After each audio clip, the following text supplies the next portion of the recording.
자, 안녕하세요 여러분들, 반갑습니다. 네, 특공개미 교관입니다. 자, 오늘은 1월 23일입니다 1월 23일 일요일이고요. 지금 최근에 이제 미증시가 또 급락을 해서 다들 걱정이 되실 거예요. 대체 왜 이렇게 빠지나, 어떤 악재가 있길래 이렇게 지수가 빠지는 것이고, 그리고 과연 언제까지 빠질까, 너무 두려우실 거라고 생각을 해요. 그래서 지금 증시가 무엇이 문제인지, 대체 숨겨진 악재가 무엇인지, 네, 뭐 이런 것들에 대해서 한번 알아보도록 하겠습니다. 네, 제가 면밀히 한번 파헤쳐보도록 할게요. 네, 설송님이셨군요. 네, 시작해 보겠습니다.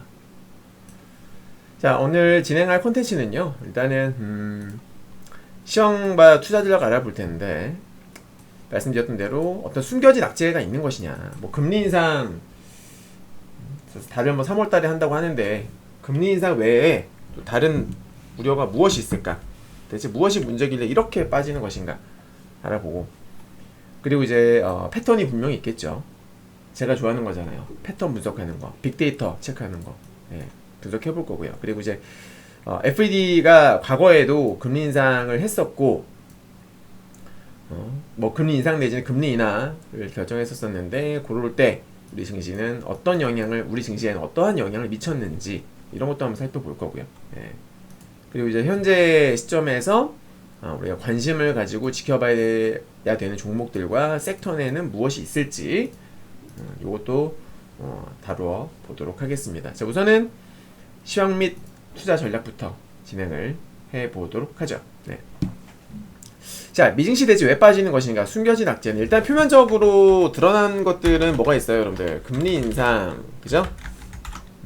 일단은 금리 인상이 가장 크죠. 네, 보면은 금리 인상에 대해서 다들 걱정을 하고 있잖아요. 네, 금리 인상 뭐 3월 금리 인상 기정사실. 네, 이거는 무조건 아마 할 것 같아요. 근데 관건은 뭐냐면, 보통은 25bp를 해요. 네, 보통 금리 인상 시 25bp. bp라는 것은 베이시스 포인트예요. 여러분들 bp 들어보셨죠? 베이시스 포인트라는 건데, 1bp가 0.01% 포인트예요. 그러니까 무슨 말이냐면은, 제로금리라고 하면은, 제로금리라는 것은 0에서 0.25%거든요, 여러분들. 오케이? 네, 이게 제로금리예요. 근데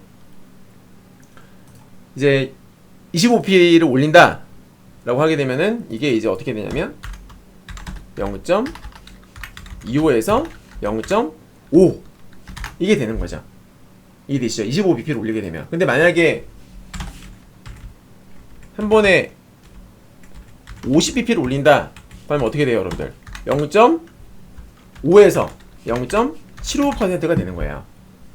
이해되세요? 그러니까 지금 이제 한 번에 빅스텝, 뉴스 검색해 보시면 빅스텝을 밟는다, 그럴 우려도 있다 라고 나오는 거예요. 그러니까 한 번에 0.2, 그러니까 25bp씩 4번을 올리느냐, 내지는 5번 올리느냐, 아니면 한 번에 처음에 이게 빅스텝을 밟고 나서 나머지 25 베이시스 포인트만 조금씩 올리느냐, 뭐 이런 거를 이제 얘기를 하고 있어요. 그죠? 아무튼 뭐 제가 말씀드린 부분들은 뭐 뉴스에도 이미 충분히 나와 있는 부분입니다. 근데 사실 이런 것들은 이미 충분히 시장에 나왔기 때문에 지수에는 많이 반영이 된 걸로 우리가 볼 수가 있어요. 자, 그러면 그냥 금리 인상만 가지고 이렇게 빠지는 게 사실 좀 납득이 안 되죠. 과거에는 이 정도로 빠진 적은 없거든요. 금리 인상을 앞두고서 이렇게 급락을 하지는 않았다라는 거예요.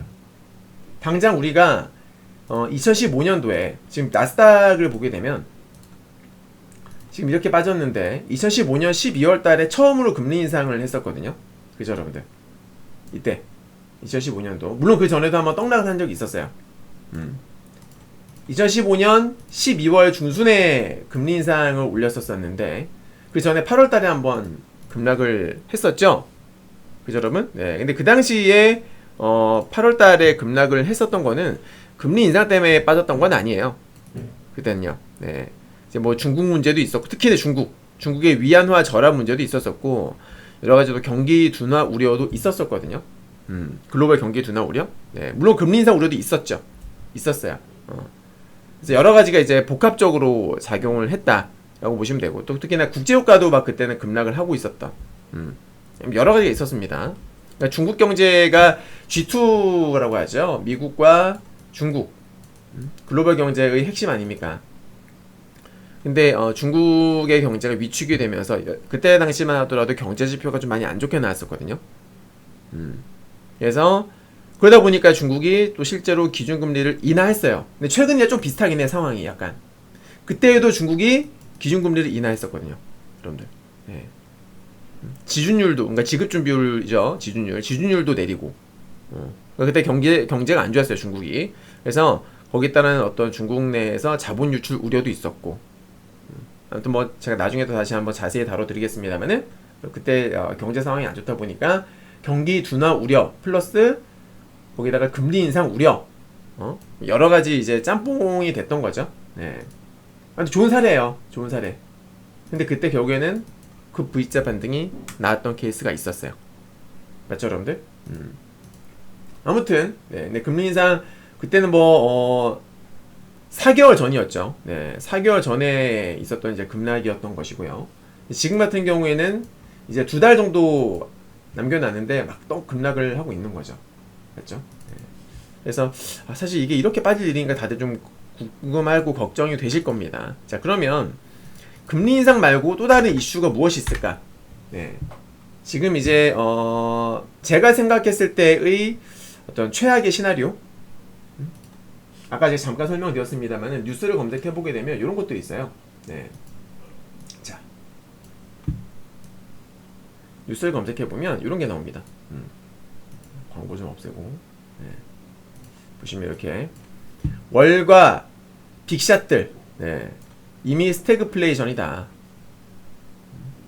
올해 금리 인상 6, 7회 기름 부은 다이먼, 장단기 금리 역전.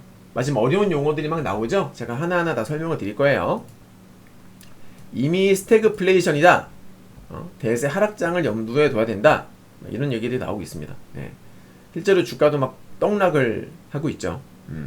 성장주들도 많이 빠지고 있고요. 좀 보면은, 자, 여기에. 그러니까 여기서 지금 보면은 스태그플레이션이 얘기가 나오잖아요. 우리 하나씩 한번 짚어보도록 할게요. 스태그플레이션이 뭡니까, 여러분? 스태그플레이션이 뭐죠? 자, 이거를 이렇게 옮기고 보자. 낫겠다. 네. 스태그플레이션이 뭡니까? 아시는 분 계세요?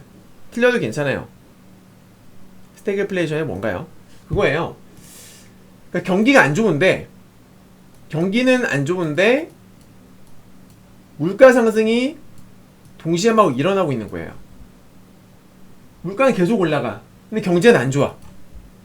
최악인 거죠, 여러분들. 경제는 불황이고, 근데 물가는 치솟고, 생각만 해도 너무 끔찍하지 않습니까? 근데 지금 이런 얘기들이 계속 나오고 있는 거예요. 저는 솔직히 말해서 헛소리라고 생각을 해요. 물론 제가 뭐 경제 전문가는 아니에요. 이코노미스트는 아니지만은 기본적으로 제가 공부한 바에 따르면 예전부터 저도 경영학과 나왔는데 스태그플레이션을 우리가 가장 쉽게 확인을 할 수 있는 지표가 뭐냐? 일단 적으면서 할게요. 네. 지금 스태그플레이션 우려? 스태그플레이션이란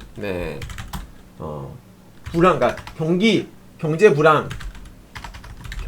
불황과 인플레이션이 동시에 발생하는 것이라고 보시면 되고, 근데 이 스태그플레이션은 만약에 스태그플레이션이 정말로 현실화되면 이건 정말로 안 좋은 거예요. 정말 안 좋은 겁니다. 근데 그거에 대해서 한번 알아보자 그 말입니다. 그러니까 제가 생각하는 최악의 시나리오가 바로 스태그플레이션이거든요. 네.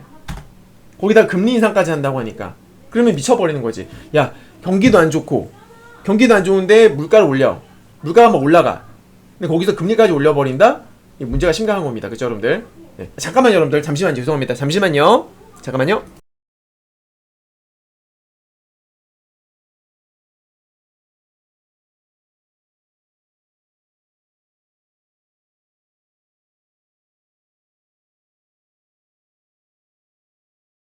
네, 잠깐. 네. 그래서 경기도 안 좋은데 물가는 막 치솟고 거기다가 금리까지 올린다? 정말 최악이 되는 거예요. 그죠, 여러분들? 네. 자, 그런데 스태그플레이션을 쉽게 확인할 수 있는 지표 두 가지가 있어요. 뭐가 있냐? 뭐가 있을까요, 여러분들? 어떤 경제 지표가 있을까요? 바로 일단은 물가가 올라가는지를 확인해야 하니까 소비자 물가가 있을 것이고요. 그죠, 여러분들? 그리고 고용이에요, 고용. 실업률. 고용. 당연하잖아요. 경기가 안 좋으면 당연히 실업자가 늘어날 수밖에 없어요. 우리 코로나 때 어땠어요, 여러분? 우리가 고용을 쉽게 확인할 수 있는 그 지표 중에 하나가 뭐냐면 미국의 실업률을 우리가 확인할 수 있는 게 뭐냐면 요거 신규 실업수당 청구 건수가 있어요. 잠깐 보여드릴게요. investing.com 사이트에 가시면은 나오는데 네, 보여드립니다. 자, 신규 실업수당 청구 건수죠. 여기 보시면은 지난주에 처음으로 실업수당을 신청한 사람의 수를 측정합니다 라고 나와요. 그죠? 네. 그래서 실업자가 얼마나 많은지를 단적으로 보여주는 지표다라고 보시면 되겠는데, 우리 여기 그래프를 보시게 되면은 이때 한참 치솟잖아요. 급등이 나오잖아요. 이때가 바로 코로나 때예요. 여기가 코로나 때입니다. 3월, 여기 4월 해가지고 막 그 주마다 발표가 되죠, 그죠? 좀 더 확대를 한번 해볼까요? 이때 보시면은 자, 보세요. 자, 19년도에 넘어가고 이때 보세요. 예, 확 올라가죠, 그죠? 이게 이제 코로나 때. 이게 코로나 영향이에요. 3월 26일. 그 다음에 여기 4월 2일. 4월 9일 해가지고 발표 나오죠? 확 올라가잖아요. 네. 그리고 나서 점점 줄어들고 있어요. 자, 그럼 최근에 어떨까? 최근에 정말로 스태그플레이션 얘기가 나올 정도로 고용이 안 좋은 상황인가를 보게 되면 아니거든요. 전 제때 이런 얘기가 왜 나오는지 모르겠어요. 네. 저는 약간 좀 소설을 써보는 거예요. 월가 빅샷들, 영향력이 있는 사람들이에요. 쉽게 말하면은 여기 보면은 JP 모건 체이스 회장, 그리고 좀 내려다 보면은 핑크도 있었는데, 핑크 여기죠, 핑크. 네. 블랙로가 들어보셨죠, 여러분들? 레디 핑크. 이런 얘기들 하는 이유가 얘네들이 숏을 많이 쳤나, 공매도를 많이 지금 포지션을 잡아놨나, 이런 생각이 들어요. 고용이 아직까지 나쁘진 않은데 신규 실업수당 청구도 그렇고 급증을 한 것도 아니거든요. 만약에 급증을 했으면은 야, 정말로 그럴 수도 있겠다 생각을 하겠는데 그런 게 아닌 상황이거든요, 여러분들 지금. 근데 스태그플레이션 얘기가 나온다? 너무 이르지 않나? 너무 이르지 않나? 라고 저는 개인적으로 생각을 해요. 네. 하여튼 여기 지금 제가 보여드렸다시피 신규 실업수당 청구 건수 자체는 현재 흐름이 나쁘지가 않다라는 거. 맞죠, 여러분들? 네. 자, 미국 청구 건수 흐름은 양호. 네. 맞죠? 팩트죠? 이거는 전혀 아직까지는 우리가 걱정할 정도의 수준은 아니다 라고 저는 생각을 합니다. 보셨다시피 그렇게 뭐 실업자가 많이 늘어나거나 그런 게 아니다라는 거지. 자, 그래프 캡처해 놓고요. 네. 물가는 많이 올랐잖아요. 네, 물가는 모르는 게 팩트니까 뭐 굳이 뭐 확인할 필요도 없을 것 같고요. 그래서 제가 봤을 때 그래요. 스태그플레이션만 아니면, 요것만 아니면은 그렇게 걱정할 필요 없다. 자, 그럼 이제 그 다음으로 또 얘기 나오는 게 뭐냐면 장단기 금리차예요. 장단기 금리차. 보통 장단기 금리차 하게 되면 10년물에서 이제 2년물 뺀 거예요, 여러분들. 10년물에서 2년물을 뺀 건데, 이 장단기 금리차를 어떻게 해석을 하셔야 되냐면, 장단기 금리차가 확대가 되면은 경기를 낙관적으로 전망하는 사람이 많다는 뜻이고요. 쉽게 말하면 장단기 금리차가 축소가 되기 시작을 하면 경기를 부정적으로 보는 사람이 많다는 뜻이에요. 그러니까 쉽게 말하면 이제 경기 둔화 시그널이 되는 거죠. 적어드릴게요. 금리차 확대는 경기를 낙관적으로 보는 사람들이 많다는 뜻. 그리고 장단기 금리차 축소, 이것은 경기를 부정적으로, 예, 부정적으로 본다는 뜻이고, 이는 곧 경기 둔화 시그널로 해석할 수 있음. 아셨죠, 여러분들? 네. 근데 이제 장단기 금리차 얘기가 지금 왜 나오느냐, 한 가지 더 체크를 해드리자면은, 이 단기 금리는 보통 이제 이 FED 같은, 예, 중앙은행이죠. 중앙은행의 기준금리의 영향을 많이 받음. 그러니까 단기금리는 이제 얘네가 금리를 인상한다고 하니까 이런 것들의 영향을 많이 받는다라는 겁니다. 네. 그리고 이제 장기금리는요. 장기금리는 저런 어떤 그 중앙은행보다는 시장 참여자들, 네, 어떤 전망, 경제 전망이나 향후 뭐 인플레이션 등의 영향을 많이 받는다. 이 정도는 우리가 이제 기본적인 상식으로 알고 계시면 좋을 것 같아요. 자, 그럼 지금 현재 장단기 금리 차가 얘기가 왜 나오느냐? 일단 뉴스에도 아까 뉴스에도 나왔나? 여기 나오죠. 장단기 금리 역전 가능성. 이게 무슨 말이냐면은, 원래는 통상적으로는 장기 금리가 단기 금리보다 높아요. 여러분들. 통상적으로. 왜 그럴까? 그러니까 금리라는 것은요, 여러분들, 금리라는 것은 그런 거예요. 수익률이거든요. 여러분, 수익률. 이거 여기서 설명드리면 또 내용이 또 길어지긴 하는데. 그러니까 금리는 이제 수익률인데, 보통 이제 장기 금리는 여러분들 만기 때까지 오랜 시간이 걸리잖아요. 그러니까 2년물이 있고 10년물이 있다고 쳤을 때에 10년물이 장기고 2년물이 단기가 되지 않습니까? 근데 이제 장기 금리의 수익률이 왜 좋느냐? 수익률이 곧 그 금리예요.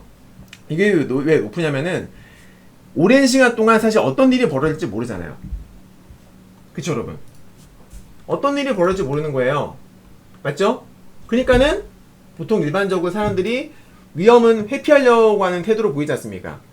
어떤 일이 벌어질지 모르니까는 수익률이 낮으면은 장기 금리를 사람들이 살 이유가 없겠죠. 맞죠, 여러분들? 그래서 장기 채권의 금리가 단기 채권보다는 더 높은 금리를 제공하는 게 일반적이다라는 거예요. 근데 지금 핑크가 얘기하는 게, 이 장단기 금리가 역전될 수 있다. 그러니까 장기 금리가 떨어지고 단기 금리가 올라가면서 역전이 될 수 있다라고 얘기를 하는 거죠. 이런 현상이 나타나게 되면은 장단기 금리 차가 점점 어떻게 축소가 될 거 아니에요. 맞죠? 장단기 금리 요거 차트를 좀 보여드릴게요. 차트가 어디냐면, 제가 보겠습니다. 이거를 이런 거는 그래프는 아마 많이 못 보셨을 텐데, 자, 볼게요. 자, 지금 화면 보시면 이 프레드란 차트인데, 여기는 아주 좋은 차트들이 되게 많아요. 네. 자, 보시면은 이게 이제 장단기 금리차예요. 10년물, 2년물. 네.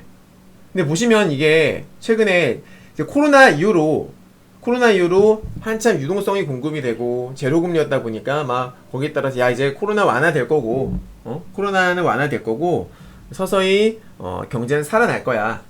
다들 이제 좀 장밋빛 전망을 내놓으면서 코로나는 언젠가 잡히게 되어 있어. 다들 그렇게 좀 이제 좀 낙관적으로 전망을 했었었죠. 그죠? 자, 하지만 지금 상황이 어떻죠, 여러분들? 어때요? 작년 이제 2021년 3월부터 해가지고 꺾이기 시작을 하면서 어때요? 지금까지 계단식으로 계속 하락을 하고 있어요. 맞죠, 여러분?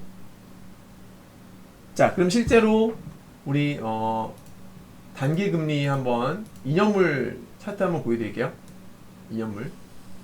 자, 2년물 차트 봅시다. 요게 2년물 차트예요. 그죠? 쭉쭉쭉 올라가고 있죠? 특히나 최근에 들어서. 아까 제가 뭐라 그랬죠, 여러분들? 단기 금리 같은 경우에는 어디에 영향을 많이 받는다고요? 중앙은행 금리 같은 거, 그런 거에 영향 많이 받는다고 말씀드렸잖아요. 최근 들어서 특히나 급등을 하고 있어요. 맞죠? 그러면 우리 10년물을 볼게요. 요건 참고로 월봉 차트입니다. 월봉. 주봉이 아니라 월봉이에요. 네. 그럼 우리 이번에는 10년물을 보도록 할게요. 네, 이게 10년물이에요. 10년물 같은 경우에는 이미 2020년도 보시면 2020년도 이때부터 그죠? 네, 10월 뭐 전후 이미 그 전에 그러니까 코로나가 한참일 때는 막 폭락을 했어요. 경기 전망이 안 좋으니까 당연한 거예요. 맞죠, 여러분들? 코로나가 터졌을 때는 완전 폭락을 합니다. 근데 그러다가 어떻게 돼요? 이제 1월, 2월, 3월 해가지고 쭈쭈쭈 올라가기 시작을 하죠? 맞죠, 여러분들? 올라가죠? 그러니까 2020년도 후반부터 서서히 올라가기 시작을 했어요. 네. 그러다가 빠졌다가 또 최근 들어서 살짝 올라가고 있는데 이 상승 탄력이 지금 10년물의 상승 탄력이 2년물에 비해서 어때? 떨어지잖아요. 그죠? 그러면서 어떻게 해요? 당연히 이게 같이 점점 밀리고 있는 거예요. 그럼 지금 이런 상황이다라는 거죠. 맞죠? 그래서 이제 만약에 역전된다. 역전되면 어떻게 되느냐? 마이너스 가는 거예요. 이게 마이너스가 되면은 사람들이 야 이거는 진짜 심각한 거다.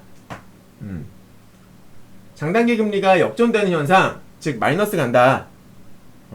이건 정말 심각한 거거든요. 일반적으로 경제적 의미에서 이건 되게 상황이 되게 안 좋다라고 받아들일 수 있는 건데, 자 그러면 여러분들 실제로 과거에 보니까 어때요? 요때 2019년도죠. 8월 달이거든요. 요때 살짝 역전이 됐던 적이 있었어요. 그때 증시 어땠나 볼까요? 어땠나 봅시다. 우리 봐봐요. 몇 번 있었었네요. 과거에도 당장 우리가 참고를 할 만한 건 2018년도 19년도죠. 19년도를 한번 보도록 하겠습니다.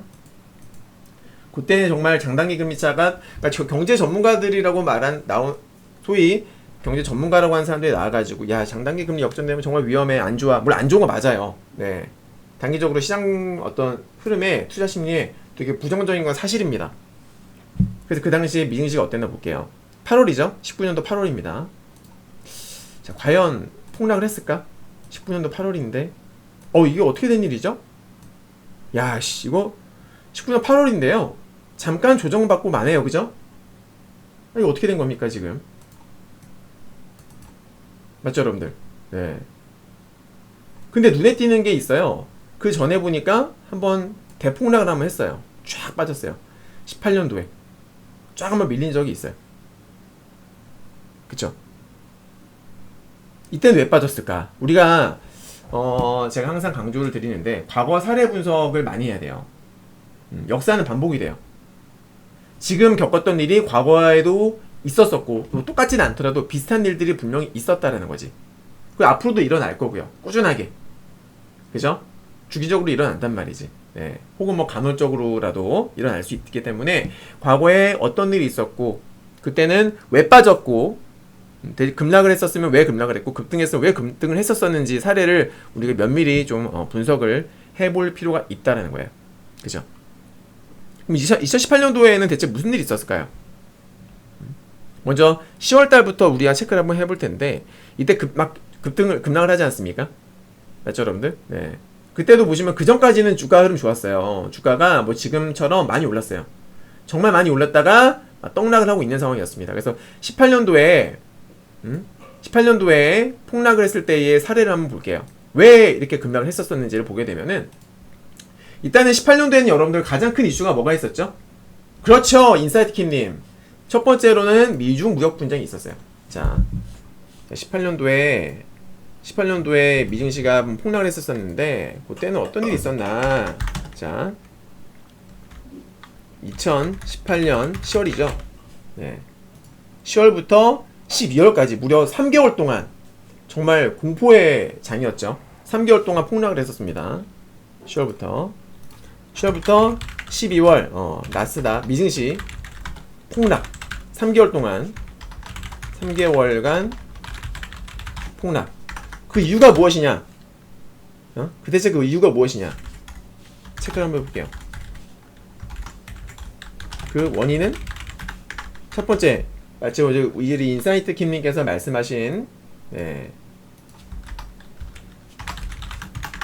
첫 번째로는 미중 무역 분쟁이 있었고요. 전쟁이 있었습니다. 또 뭐 있을까요? 또 뭐가 있었을까요, 여러분들? 18년도에 그때도 지금과 비슷하게 국채 금리가 급등했어요. 네. 급등했었고요.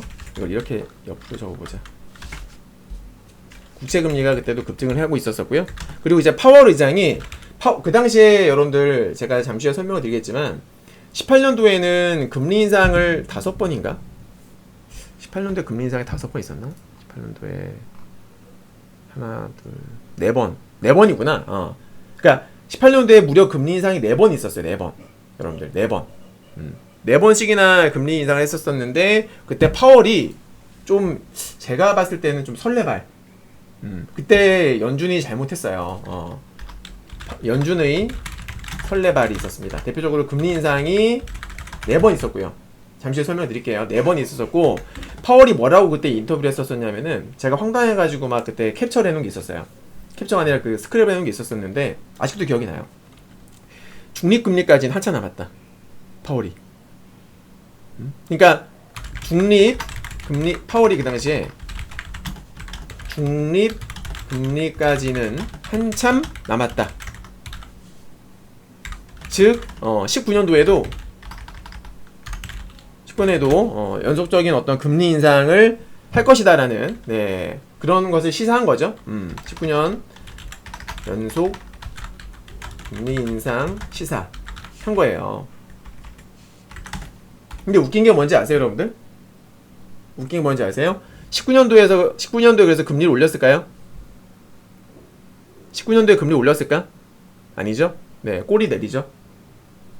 18년도에는 그렇게 자신있게 막 금리 인상 더 할 거다 했는데 19년도에 어떻게 됐어요?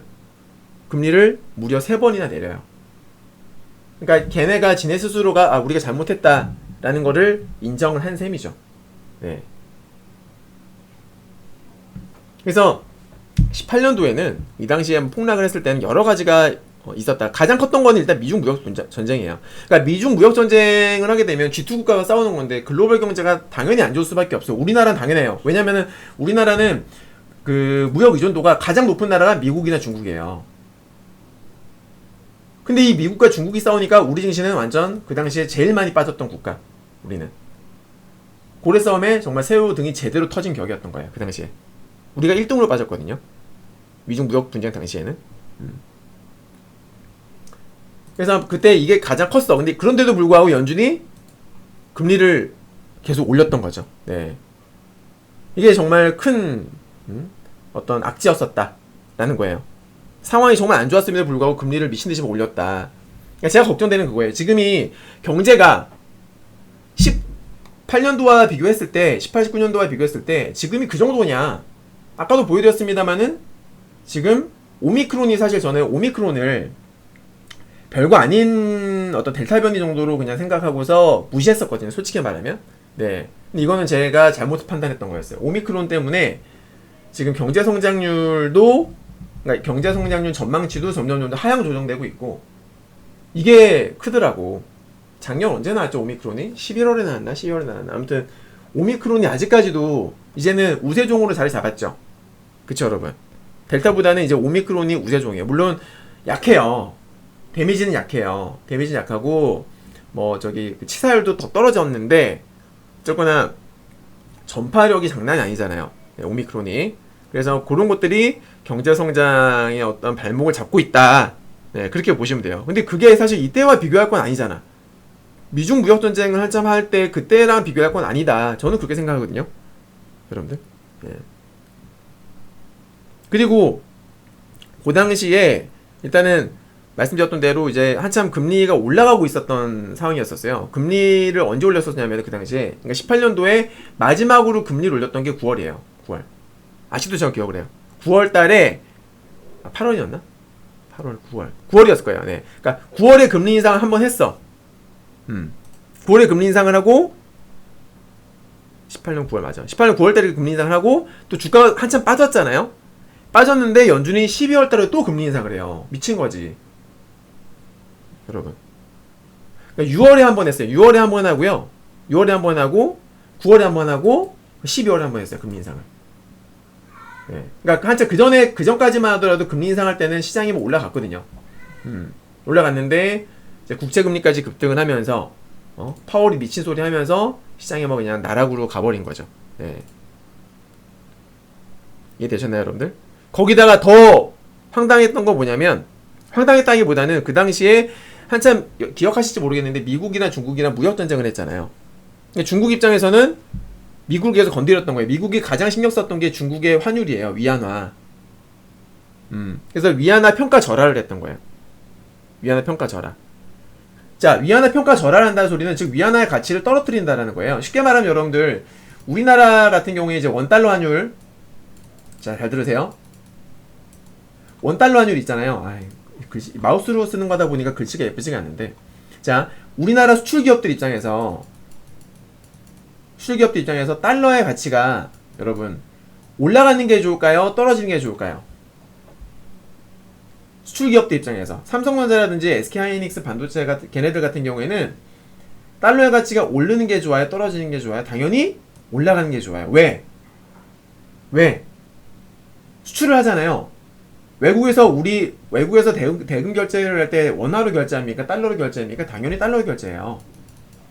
원유도 마찬가지고요. 기축통화로 한단 말이에요. 예. 그죠? 이걸로 결제를 해요. 그러면 우리나라에 가져와서 환전을 하잖아요. 달러의 가치가 올라가면은 당연히 기업의 실적에 도움이 돼요. 무슨 말인지 알죠? 즉 달러가 올라야 좋다는 소리는 원화의 가치가 떨어져야 좋다는 소리예요. 근데 그 당시에 미중 무역 분쟁이 한창 진행 중일 때 중국은 어땠느냐? 위안화의 가치를 평가절하시켰다라는 거야. 위안화 가치를. 그래서 그 당시 미국이 계속 중국을 환율 조작국으로 지정한다만 얘기 되게 많았잖아요. 중국이 위안화의 가치를 떨어뜨리게 되면은 중국이 수출 물량이 워낙 많으니까 그만큼 중국한테 유리해진단 말이에요. 맞죠, 여러분? 예. 그럼 미국은 어떻게 해요? 관세 올리고. 서로 계속 그렇게 막 싸우고 있었던 거예요, 그 당시에. 아시겠어요? 글로벌 경제가 좋아질 수 없는 거죠.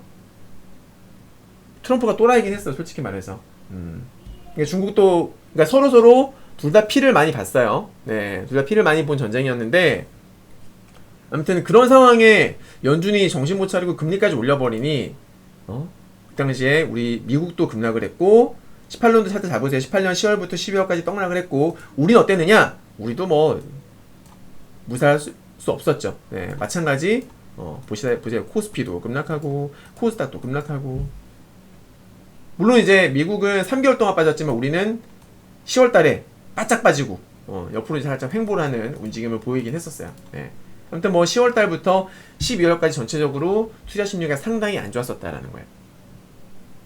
제가 왜 지금 이때 차트를 말씀드리냐면 18년도에 그때 당시와 비교를 하는 분이 좀 계시더라고요. 제가 봤을 때는 그때랑 비교할 건 아니다. 아니 지금은 어쨌거나 지금도 경제 성장률 전망치도 하향 조정되고 있고 하긴 있는데 오미크론? 지금 사실 여러분 아시겠지만 경구용 치료제까지 나왔잖아요. 맞죠? 저는 개인적으로 백신을 믿지 않아요. 네, 어쨌거나 백신은 이미 많이 보급이 됐고 거기다가 경구용 치료제까지 지금 나온 상황이거든요. 경제 성장률 저하의 주범이 어쨌거나 코로나라는 그거는 빼박이잖아. 그 당시 미중 무역 전쟁은 언제 끝날지 모르는 상황이었었고, 근데 그때랑 지금을 비교한다? 오바 아니야? 그렇지 않나요? 그리고 스태그플레이션 아까 말씀드렸잖아요. 스태그플레이션 얘기 같은 경우에도 아까 제가 차트 보여드렸었죠? 어디 갔니? 신규 실업 수당 청구 건수 그렇게 최악의 상황은 그냥 최악도 아니죠. 그냥 꾸준하게 줄어들고 있는 상황이에요 지금. 그렇지 않습니까? 제 눈이 잘못된 거 아니잖아요, 여러분들. 실업자가 갑자기 급증했다라거나 그러면은 야, 왜 급증했지? 그 정도 상황이 안 좋은가? 걱정을 할 만한데 그럴 만한 게 전혀 보이지 않거든요. 근데 뉴스에서는 월가 빅샷이 장단기 금리 역전, 장단기 금리 차로 보게 되면 지금 보세요, 여러분들. 얼마나 당하냐면 만약에 여기까지 왔으면 내가 모르겠어. 여기까지 온 상황이면 모르겠는데 한참 남았거든요 지금. 그죠? 근데 왜 벌써 이런 뉴스들이 나오면서 사람들의 겁을 주는 걸까? 저 이해가 안 되는 거예요 지금. 좀 그 정도로 나쁜가? 금리를 당장 제가 봤을 적에는 올해 한 해 동안에 금리를 많이 올린다, 솔직히 부담이 되는 부분이긴 해요. 그거는 진짜 부담이 돼요. 그거는 아직 모르는 거죠. 확정은 아니란 말이지. 네, 확정은 아니에요. 근데 그런 거 말고는 지금 스태그플레이션을 얘기하기에도 고용이 그렇게 나쁘지 않고 장단기 금리, 그러니까 물론 이제 장단기 금리차가 점점 축소가 되고 있는 건 사실입니다. 보이지 않아요, 맞죠? 네, 이것은 경제 전망치가 이때까지 작년까지만 하더라도 조금 낙관적이었다가 중반 이후부터 서서히 조금 이제 부정적으로 변하고 있다는 사실이기도 해요. 팩트예요. 하지만 지금 이거 가지고서 장단기 금리차 역전을 논하는 거는 좀 오바잖아요. 맞죠? 네, 너무 앞서 나갔잖아. 앞서 나가도 한참 앞서 나갔지. 저는 그렇게 생각을 해요. 네. 지금 여기 보시게 되면은 G2 경제 성장률, 네, 경제 엔진이 식어간다. 중국 작년 4분기 성장률 4% 턱걸이.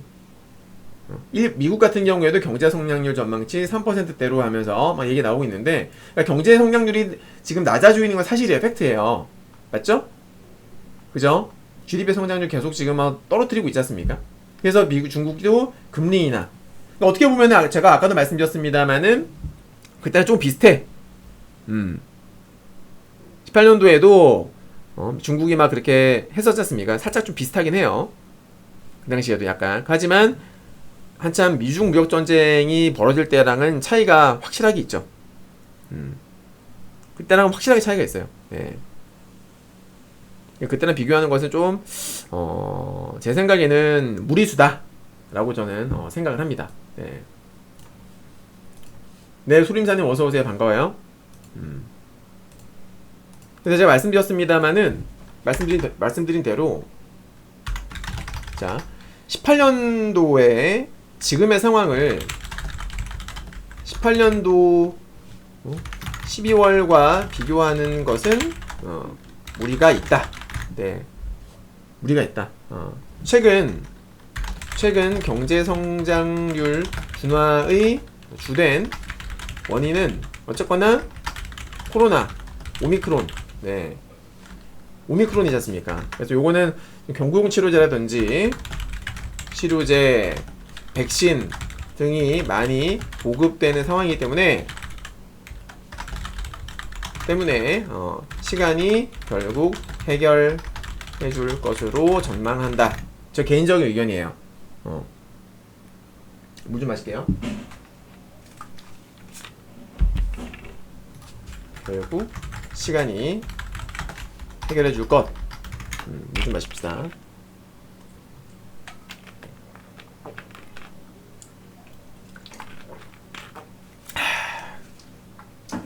자, 여기까지 이해되신 분들은 우리 1번 한번 눌러볼까요? 여기까지 이해되셨으면은 1번 한번 눌러보도록 하겠습니다. 이해되세요, 여러분? 그러니까 확인되지 않은 어떤 그 신문기사라든지 루머 이런 것들에 너무 우리가 휘둘리면 안 된다라는 거예요. 그러니까 뉴스는 여러분들 항상 좀 약간 자극적으로 많이 나오거든요. 그래야 조회수가 나오니까. 맞죠? 외신이나 우리나라는 마찬가지예요. 특히나 지수가 하락할 때는 비관론자들이 막 설쳐대요. 그리고 아까도 잠깐 언급했습니다만은 전 세계적으로 어떤 인지도가 높은 투자자들 있잖아요. 워렌 버핏도 그렇고 아까 말씀드렸던 블랙록 최대 자산운용사 아닙니까? 걔네들 어떤 주요 인물들이라든지 유명 헤지펀드 매니저라든지 걔네들이 한마디 하게 되면 그런 것들이 실제로 지수에 영향을 많이 미쳤었어요. 정말로. 근데 거기에 어떤 다른 숨은 의도가 있는 건 아닌지 우리가 의심을 해볼 필요가 있다라는 거지. 그죠? 걔네도 어쨌든 투자를 하는 입장이잖아요. 걔네가 공매도 숏을 엄청나게 쳐놓고서 야 시장 이렇게 위험할 수 있으니까 조심해. 일반 개미들 기본 지식이 없는 개미들이 사실 대부분이지 않습니까? 초보 개미들이 대부분이지 고수 개미가 얼마나 되겠어요? 그죠? 근데 초보 개미들이 봤을 때 그런 뉴스를 보게 되면 어떻게 하겠어? 너무 무섭잖아. 야 스태그플레이션 온대. 뭣도 모르는 투자자들이 야 스태그플레이션 네이버에 검색해보니까 너무 안 좋아. 물가도 올라가는데 경제가 안 좋은 거래. 야 이거 최악 아니야? 야 팔아야 되겠다. 어떡해? 매도하자. 손절하자. 그래서 공부를 해야 되는 거예요. 네. 정말로 스태그플레이션 가능성이 있는지 지표 하나하나 우리가 직접 찾아보고 검색해보고 꼼꼼히 따져봐야 되는 거예요. 장단기 금리차 역전 얘기 나오는데 과연 얼마나 남았는지, 과연 지금 실제로 과거에 장단기 금리차가 역전됐을 때 미증시가 어땠는지, 폭락을 했는지 아니었다라는 거지. 황당하잖아요, 그죠 여러분들? 얼마나 황당해. 찾아보니까 19년도 8월 달이었는데 19년 8월 달에 오히려 증시가 올라가고 있는 거야. 스태그플레이션인데, 스태그랜데 장단기 금리차 역전됐는데, 물론 그 당시엔 빠졌지만, 결국 추세적으로는 괜찮았다라는 거죠. 맞죠, 여러분? 왜 올라갔어요? 여러분들 이 당시에 왜 그랬을까? 결과적으로 올라간 거는 미중 무역 전쟁이 결국에는 마무리될 것이다라는 기대감 때문에. 경제가 너무 안 좋아서 미국과 이제 그러니까 글로벌 증시의 주된 폭락 원인이 미중 무역 전쟁이었잖아요. 근데 그게 그렇게 오래 계속되진 않을 것이다라는 그런 어떤 기대감 때문에 결국 올라간 거예요. 쉽게 말하면. 아시겠어요? 근데 오미크론을 너무 무시했어. 오미크론을 우리가 너무 얕잡아 본 건 인정합니다. 그죠? 그거는 그렇게 오랫동안 지속될지 몰랐어요. 오미크론. 자, 그럼 이제 대충 우리가 팩트를 한번 체크를 해봤고요. 팩트를 한번 체크를 해봤고, 자, 팩트 체크 해봤습니다. 그러면 이제는 노란색으로 표시해 놓을게요. 중요한 내용이니까. 자, 다음으로는 과거에 그러면 미증시가 폭락을 했을 때의 패턴을 한번 분석을 해보도록 할게요. 네, 미증시 폭락 패턴입니다. 어떤 일들이 있었고 왜 폭락을 했었는지 볼게요. 일단은 작년 볼게요. 자, 지금 제가 이렇게 선을 그어놨는데 이게 무엇을 의미하는 거냐면은 보통은 이제 주가가 빠지다가 반등이 나오게 되면 5일 이동평균선을 건드리거나 내진 돌파가 나오잖아요. 네, 그러니까 5일 종가 기준으로 5일선을 돌파를 하기 전까지 최저점을 갖다가 하락 파동을 분석하는 거예요. 아셨죠, 여러분들?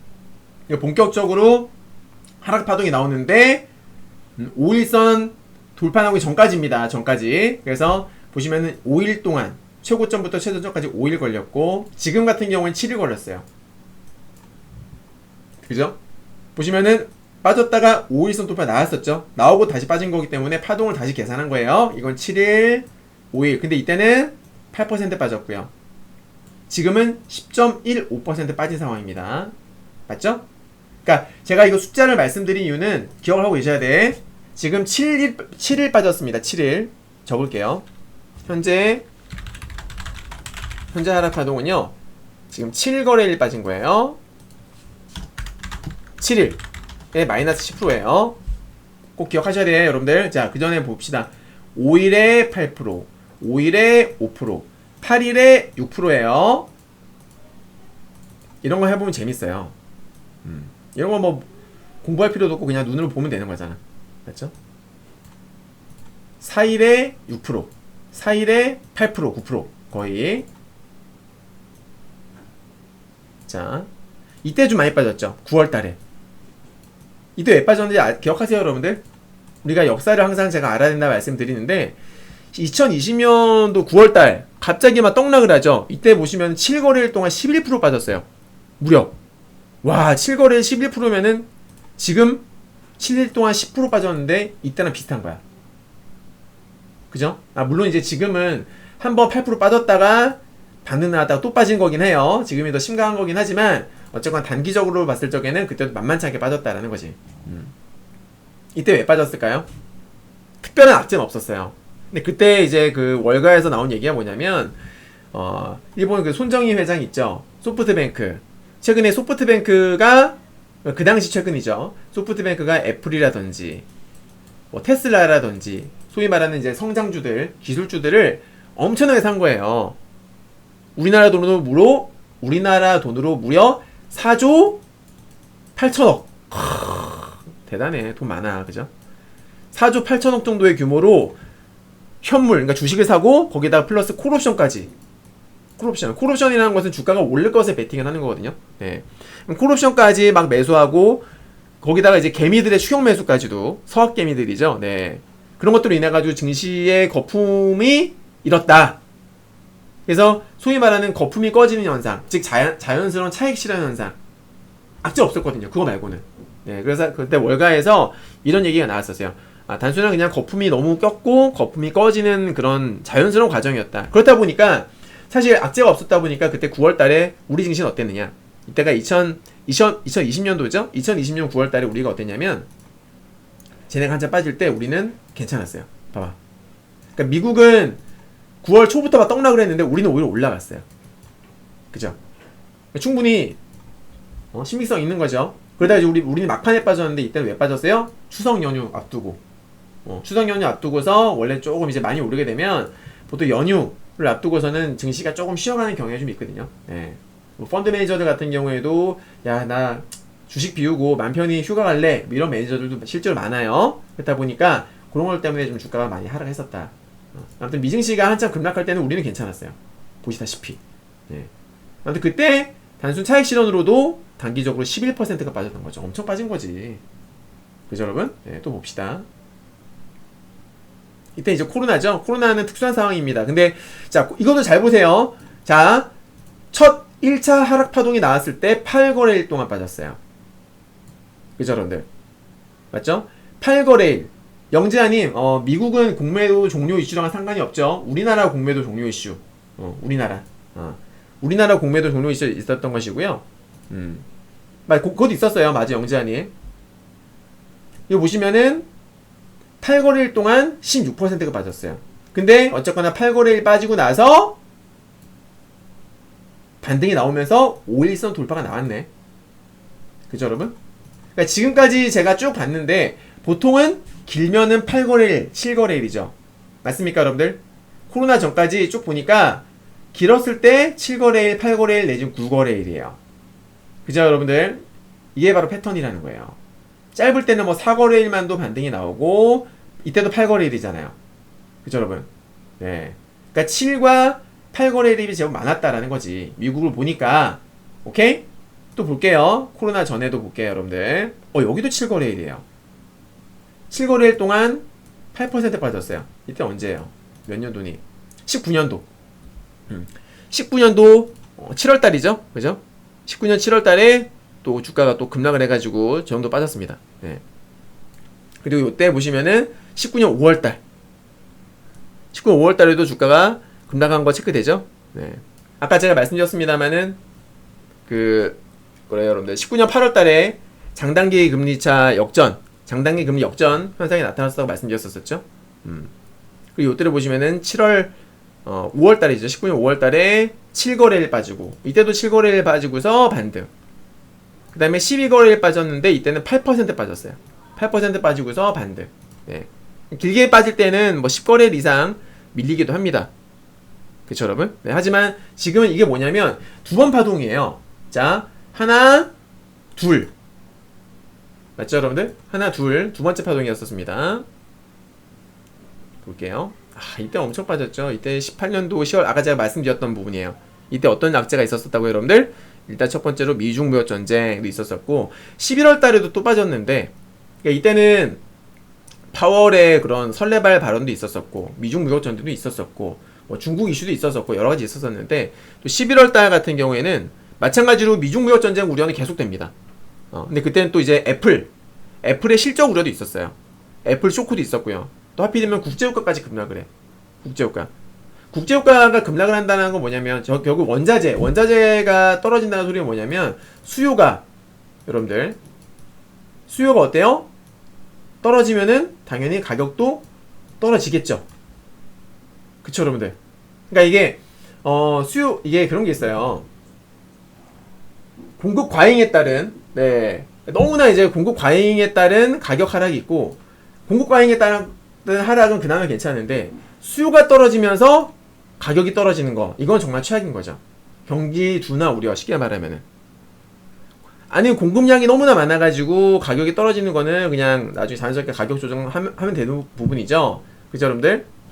감산하면 되잖아, 감산. 네, 그건 큰 악재라고 볼 수 없는데, 경제 둔화 우려로 인해가지고 실제로 경제가 안 좋아서 사람들이 이제 쉽게 말하면 자동차를 갖다가 안 타는 거지. 기름값이라도 아끼려고 자동차를 안 타고 자전거 타고 지하철 타고 버스를 타는 거예요. 네, 전 세계적으로. 그러니까는 어떻게 돼? 자연스럽게 수요가 줄어들면서 국제유가도 떨어지는, 되게 안 좋았던 상황이에요. 그때 경기도 안 좋았고, 그쵸? 실제로 이제 미국의 경기가 둔화될 것이다 라는 전망이 12월 달에 나왔었어요. 그때 미국의 경제가 19년도에 더 안 좋아질 겁니다 라는 경제 전망, 이거 되게 중요합니다. 발음이 안 좋아. 경제 성장률 전망치가 이제 그 둔화될 것이다라고 리포트가 많이 나왔었거든요. 그 당시 여러분들. 근데 어떻게 됐어? 그때가 진바닥이었네. 제가 아까 말씀드렸죠. 증시가 안 좋을 때는 온갖 자극적인 기사들, 안 좋은 기사들이 쏟아진다고. 근데 그때가 진바닥이었어. 그때가 진바닥이었어. 웃기죠, 여러분들.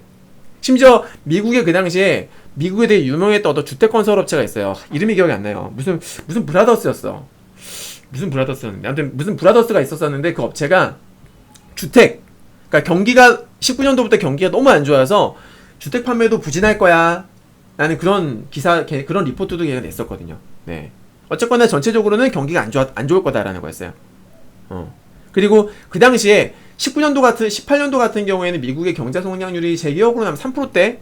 3% 전후였던 것 같아요. 근데 그때, 그러니까 지금이랑 비슷한 거예요. 잘 들어요.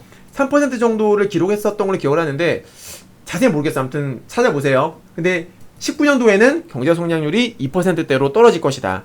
심지어 하반기 때는 1%대로 떨어질 것이다 라고 기사까지 나왔었어요. 네.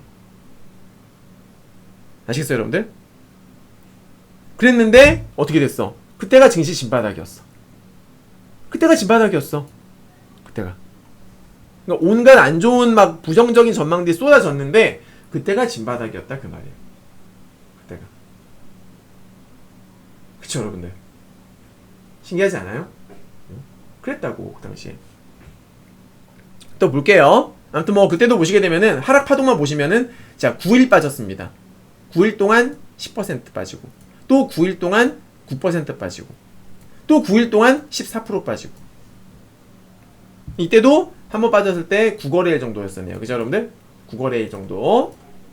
되게 정말 상황이 미중 무역 전쟁에다가 막 경제 전망 우려까지도 겹쳐가지고 너무 안 좋았었던, 네, 온갖 악재가 다 쏟아졌었던 그때가 바로 18년도 하반기다. 맞죠? 그 전에 볼까요? 그 전에는 9거래일 빠지고 8%, 7거래일 빠지고 5%, 11거래일 빠지고 11%. 네. 자, 정리 한번 해봅시다. 정말 상황이 심각했을 때는 보니까 지금 이게 현재 하락 파동은 7거래일에 10%까지 빠졌거든요. 맞죠? 그러니까 10% 정도 빠졌으면은 제법 많이 빠진 축에 속하는 거예요. 딱 보니까, 그죠, 여러분들? 그죠? 평균적으로 봤을 때 좀 많이 빠졌을 때 요때 정말 아까도 말씀드렸습니다만 온갖 수많은 악재들이 겹쳤을 때 이때 일단 하락 파동만 봤을 때는 10%, 9%, 그죠? 맨 마지막으로 14% 빠진 적이 있었었고, 근데 우리가 단순히 비교했을 때 요때랑 지금이랑 비교하면은 경제 상황은 지금이 더 낫거든요. 물론 코로나 때문에 여전히 힘들지만 어떤 경제 전망이라든지 그런 것들은 이때보다는 체감이 지금이 훨씬 낫다고. 이때 체감 진짜 안 좋았거든요, 여러분들. 중국까지 막 그러고 있었고, 네. 맞죠? 그래서 딱 비교를 해보기 좋은 게 이때예요. 18년 후반부랑 지금이랑 비교하기 딱 좋거든요. 마침 패턴도 비슷한 게 그때도 보시면은 201선과 241선이 깨졌어요. 근데 지금도 마찬가지죠. 지금도 깨졌잖아요. 네. 그죠? 보세요. 차트가 되게 비슷해 또. 지금도 201선과 241선이 깨진 상황이에요. 그때도 마찬가지였고. 네. 딱 비교하기 딱 좋죠? 근데 그때도 어떻게 됐냐면은 빠졌다가 계속 밀리는 것이 아니라 반등이 나왔다가 빠졌다고. 반등이 나왔다가. 제가 지금 계속 강조드리는 게 뭐예요? 반등 나온다. 계속 빠질 수 없다. 반등 나온다. 일단은 통계를 내봤을 때 제가 과거부터 어떤 많이 빠졌던 것들 체크해보니까 좀 많이 빠지면 보통 많이 나오는 게 좀 심하게 빠졌다 싶을 때가 7거래일에서 한 10거래일 정도 빠졌던 게 많았죠. 그죠? 그리고 진짜 심각하게 빠졌다 했을 때 고점 대비 하락률이 약 9%에서 10% 정도. 정말 많이 빠졌을 때는 뭐 12%, 13%도 간 적도 있었었는데 9%, 10%가 많았단 말이에요. 평균적으로 봤을 때. 그죠? 좀 어떤 심각한 악재로 빠졌을 때는. 그리고 심지어 코로나 때도 보시면은 첫 하락 파동은 8거래일 정도 빠졌었다. 이때도 8거래일 빠지고 반등이 나온 상태. 그죠? 반등이 나왔다가 빠졌잖아요. 예, 이때도. 그러니까 지금은 보면은 이미 한번 5거래일 빠지고 이때 8% 빠졌죠. 빠지고 반등, 그리고 또 한번 두 번째 하락 파동이 나온 거예요. 또 7거래일까지 빠졌고 10%까지 빠졌기 때문에 기술적으로 보더라도 패턴상으로 보더라도 충분히 지금은 많이 빠졌고 바닥에 근접한 것으로 볼 수가 있다. 야, 이 정도면은 여기서는 절대 털리면 안 되겠다. 여기는 무조건 버텨야겠다 라는 생각 들지 않으세요, 여러분들? 그죠? 네. 파워 차트 보니까 그렇죠? 그리고 지금 201선과 241선을 이탈을 한 거잖아요. 자, 이번에는 201선, 241선 이탈했을 때를 볼게요. 잘 보세요. 네. 이거 2015년도 8월 달에도 증시가 되게 많이 빠졌던 케이스. 그때 어떤 이슈 있었습니까, 여러분들? 그때도 마찬가지 중국의 경제. 항상 중국이 되게 문제가 됐던 적이 되게 많았어요. 15년도부터 해가지고 이때도 중국의 경제가 위축이 되면서 뭐 자본이 유출될 수 있다라는 어떤 그런 우려도 있었었고요. 네. 또 그때도 국제유가가 급락을 했어요. 그리고 중국이 경제가 안 좋으니까 중국이 또 위안화 절하 카드를 꺼내 들면서 그런 것들이 악재로 작용했었었고, 거기다가 아까 말씀드렸다시피 2015년도 12월 달에 처음으로 금리를 올렸단 말이에요. 그러니까 금리 인상을 앞두고 있는 시점에 경제의 어떤 둔화 우려, 이게 제기되면 이게 하락폭이 커요. 15년도에도 그랬고 아까 보여드렸던 18년도에도 그랬어요. 그쵸? 네. 그러니까 금리 인상을 앞두고 있는 시점 혹은 금리 인상 중인데 경제 둔화 우려, 이런 게 나오는 게 가장 우리가 좀 두려워해야 할 악재 중에 하나다라는 겁니다. 그런 것들이 하락폭이 커요. 좀 일반적으로. 아무튼 그런 것들 때문에 이제 주가가 좀 하락을 했었었고요. 네. 그리고 보시면 이제 16년도에도 또 한 번 빠지죠. 그죠? 이때 무려 15거래일. 와, 이때 진짜 많이 빠졌어. 15거래일 빠졌고 16% 정도 급락을 했었거든요. 역대급으로 빠졌죠, 이때도. 그죠? 이때는 대체 무슨 일이 있었을까? 그때는 이제 그 사우디, 세계 최대 산유국이죠. 사우디랑 이란이 외교적으로 걔네가 좀 싸웠어요. 단절을 했었어요. 그래서 오펙 감산의 합의가 좀 어려워졌죠. 감산 합의가 어려졌었고, 그리고 여전히 뭐 중국의 경기 둔화 우려는 여전한 상황이었던 걸로 기억을 해요. 네, 그리고 말씀드렸다시피 위안화, 그죠? 네, 중국의 인민은행이 계속 꼼수를 부렸던 거죠. 지네가 상황이 어렵다 보니까 수출로 좀 어떻게 돌파구를 마련하려고 위안화 평가 절하를 해요. 그러니까 위안화 약세가 결국 어떻게 됐냐면은 그 당시 한참 또 되게 자주 등장했던 뉴스가 바로 환율 전쟁. 그러니까 중국이 지네 살겠다고 위안화를 절하시키니까 다른 나라 어떻게 돼요? 중국과 수출로 이게 경쟁을 하는 다른 아시아, 우리나라 포함해서 뭐 여러 나라들 같은 경우에 어때요? 야, 중국도 하는데 우리도 해야 되는 거 아니야? 중국이 하는데 우리가 너무 불리해지잖아 하면서 각자 서로 막 자국 통화를 절하시키려고 하고, 그렇게 하다 보니까 어떻게 돼요? 상대적으로 달러가 강세를 띠게 되는 거예요. 달러 인덱스가 올라가게 되는 거죠. 예. 달러 가치가 올라가게 되는 거야. 각자 막 다 자기 나라 화폐를 막 떨어뜨리려고 하니까. 그래서 미국이 달러가 강세를 띠게 되면은 미국의 제조업은 어떻게 됩니까? 타격을 입게 되잖아요. 안 그래도 글로벌 경제가 안 좋은데 중국도 위안화 평가 절하고 다른 아시아 나라도 다른 아시아 각국도 환율을 떨어뜨리려고 하니까 미국의 제조업이 미국의 제조업이 타격을 입게 되는 그런 상황. 물론 미국 같은 경우에는 제조업의 비중은 낮아요. 서비스업이 절대적으로 높아요, 미국은. 하지만 그래도 무시할 수 없잖아요. 네. 아무튼 뭐 여러 가지 이슈도 있었어요. 미국이 안 좋은 상황이었다라는 거죠. 그래서 미국이랑 중국이랑은 친해질 수가 없어. 환율 때문에 진짜 옛날부터 많이 싸웠거든요. 환율 때문에. 근데 지금은 그런 상황 아니잖아. 그쵸, 여러분? 그건 아니잖아요. 그러니까 제가 10년 넘게 주식을 하면서 가장 되게 좀 아까 방금 말씀드렸다시피 좀 우리가 조심해야 될 악재는, 정리해보면은 금리 인상을 앞둔 시점 내지 금리 인상 중에 어떤 경기 둔화 우려, 그죠? 경제가 꺾일 거다라는 어떤 시그널, 이런 것도 되게 무서워해야 되고요. 그리고 중국과 미국, 얘네 신경전, 이게 진짜 무서워요. 예. 우리나라는 아까도 말씀드렸다시피 중국과 미국에 의존하는 경제 의존도가 너무 크기 때문에, 너무 높기 때문에 중국이랑 미국이랑 싸우면 진짜 피곤해지는 거는 뭐 다들 한번 겪어봐서 아실 거예요. 경력 되시는 분들은. 이게 진짜 무섭다. 하지만 지금은 어찌됐건 오미크론, 그죠? 오미크론에 따른 경제 성장률 둔화, 맞죠? 이런 것들이 주된 원인이다 라고 저는 생각을 하고, 그리고 이때 보시면은 60선과 120선을 이탈한 다음에 이때도 마찬가지 붙여요. 그죠? 이게 무슨 원리냐면 여러분들 보통 어떤 맥점을 돌파를 하고 나면 이 맥점의 지지력을 테스트라는 움직임이 나오거든요.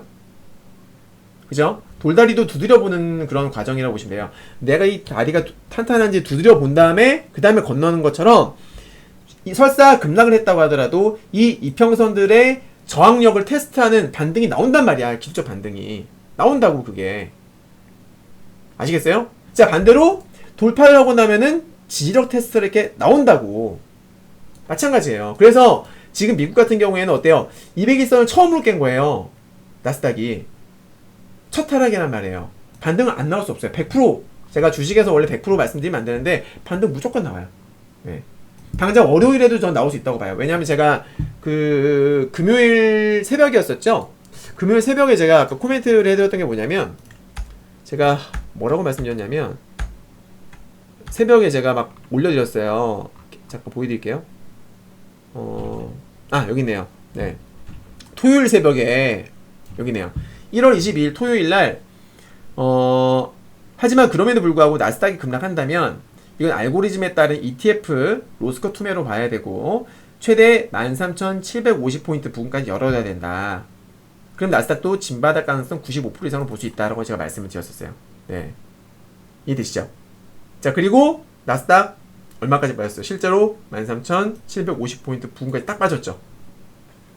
거의, 그죠? 네. 이 가격 제가 나름대로 계산한 가격인데 그 부분까지 빠진 거예요. 저는 이 정도까지 빠졌으면 기술적 관점에서, 사실 지금이 여러분들 상식선에서 빠지는 거, 그러니까 상식적으로 빠지는 건 아니잖아요. 비이성적으로 빠지는 거잖아요. 그러면 무조건 차트상에서 봤을 때 비이성적으로 빠졌을 때 맥점 찾아야 돼요. 지금은 기술적으로밖에 분석할 수 없는 상황입니다. 펀더멘털적으로는 지금 어디까지 빠질지 어떻게 알아? 차트 분석해가지고 대충 맥점 찾아가지고 반등 타이밍 노리는 거 말고는 방법이 없잖아요. 네. 제가 보는 관점에서는 일단은 여기 이 부분입니다. 왜냐면 여기가, 그러니까 맥점이 하나만 있지 않아요. 맥점은 수많은 맥점들이 있는데 지금 여기가 깨졌어. 너무나 안타깝게도. 그죠? 이걸 깨버렸어요. 미국이 14,200포인트를 깨버렸어요. 네. 근데 아쉬웠는데 지금 제가 생각했었던 13,750포인트란 가격대가 어떤 의미를 가지냐면 여기도 나름대로 맥점이에요. 그러니까 이 부근입니다. 정확하게 딱 떨어진다기보다는 이 부근인데, 자, 선을 한번 그어볼게요. 보세요. 당연히 이거보다 좀 더 밀릴 수도 있겠죠. 네, 이 정도가 과거에, 자, 동그라미 표시, 여기서 저항 한번 받죠. 여기서도 저항을 받고 또 저항을 받아요. 여기서도 또 저항을 받았었어요. 그리고 올라갈 때도 한 번에 못 올라가죠. 여기서 또 저항을 받고 또 밑에서 지지받고 또 여기서 지지받고 여기서 또 저항받고 돌파했다 여기서 또 지지받고 그랬던 가격이거든요. 네. 그래서 제가 보는 관점에서는 13,750부터 이하 여기로 두 번째 강력 지지라인 때 형성이 되어 있다. 그러니까 첫 번째 지지라인 때는 안타깝게도 깨졌습니다. 여기는 깨진 게 맞아요. 깨졌잖아요. 여기도 맥점이었었어요. 저항이 있고 저항이 있고 저항이 있고 지지. 그래서 14,180, 200포인트 이하로 지지라인 때 형성이 되어 있었는데 이건 깨졌다 그 말이야. 그럼 요거 깨졌으면 두 번째 지지라인 때를 노려야 되는데 일단은 241선 201선 처음으로 깬 거다. 이게 저는 되게 중요하다. 왜 이게 처음이 왜 중요하냐면 보세요. 아까 제가 살짝 보여드렸었는데 만약에 이게 두 번째로 깨진 거라면 위험해요. 봐봐. 이때 처음 한번 깨졌었죠. 급반응 나오죠. 이때도 오랜만에 딱 깨졌는데 바로 반응 나오죠. 그죠? 근데 얼마 안 가서 또 한 번 깨지잖아. 이런 게 위험한 거예요. 그러니까 중장기 평선들을 두 번, 세 번 연달아서 계속 깬다? 이건 문제가 있는 거거든. 무슨 말인지 아세요, 여러분들? 근데 지금은 불행 중 다행인데 처음 깬 거예요. 처음 깬 거라고. 제가 우리 유료회원님들께 이제 기법 강의를 해드리면서 많이 말씀드린 것 중에 하나가 뭐냐면 첫사랑. 다들 여러분 첫사랑 기억하시죠? 주식도요. 처음으로 그러니까 만약에 상승 추세에서 아주 강한 상승 추세를 가고 있다가 단기적으로 강한 상승 추세를 만들게 되면 이동평균선들도 다 따라 올라가죠. 21선, 61선, 121선도 올라갈 거란 말이지. 네. 근데 언젠가는 깨져요. 얘네들이, 그죠? 언젠가는 얘네가 뭐 투매가 나올 때가 있다고.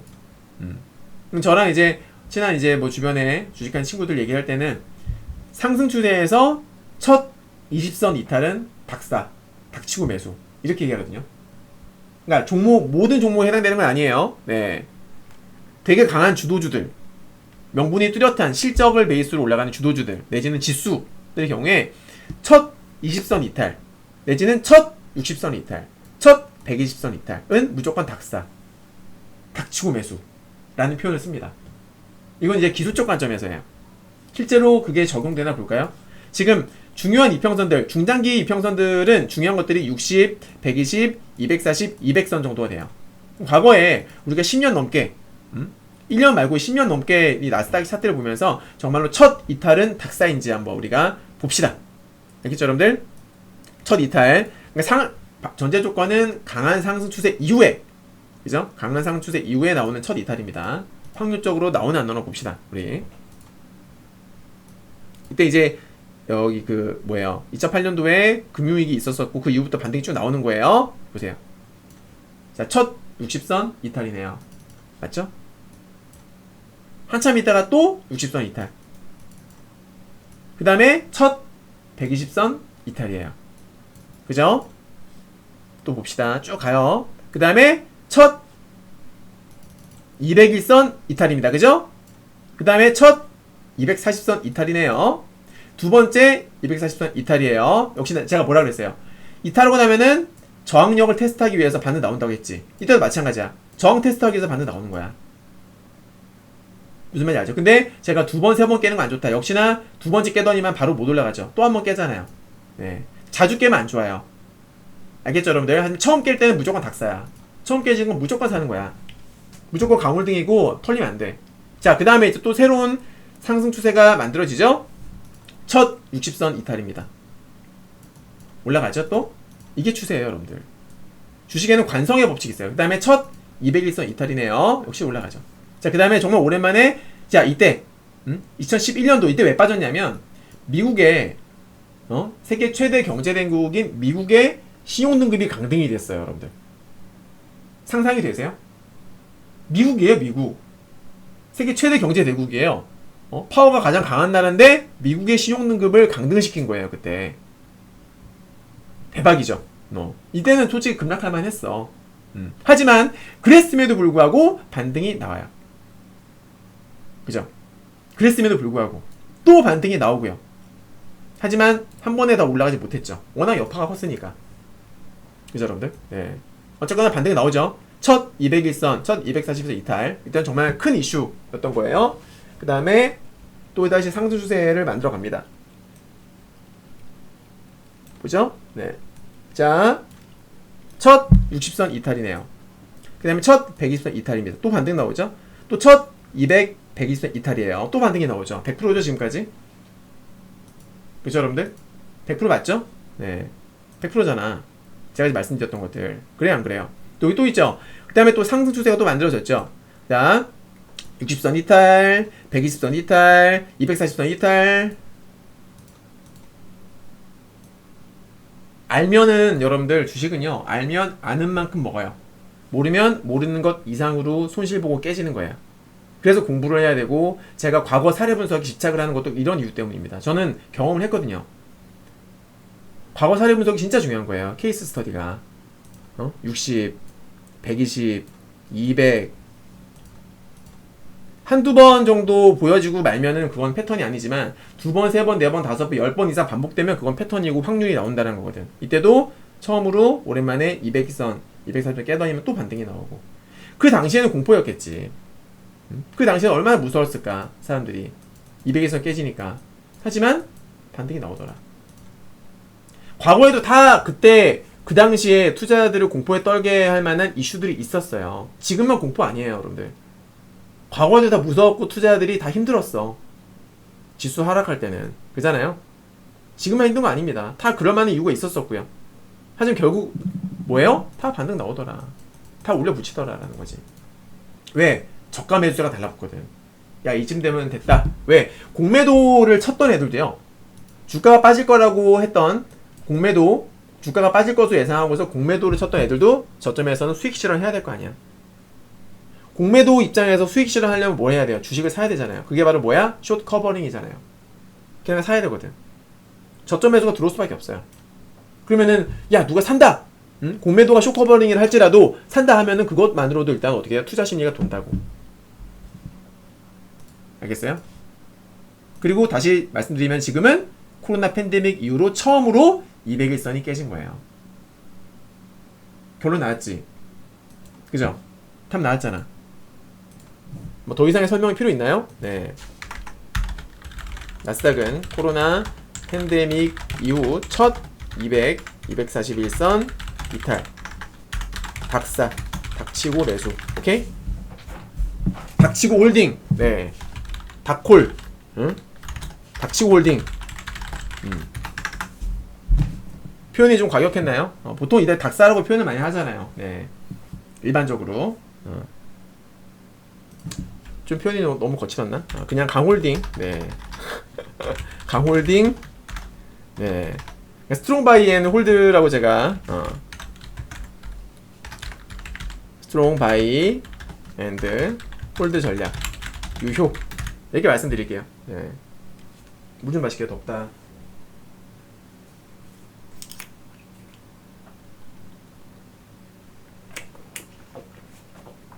저는 안 풀리거나 좀 저도 사람이니까 두려움을 느끼잖아요.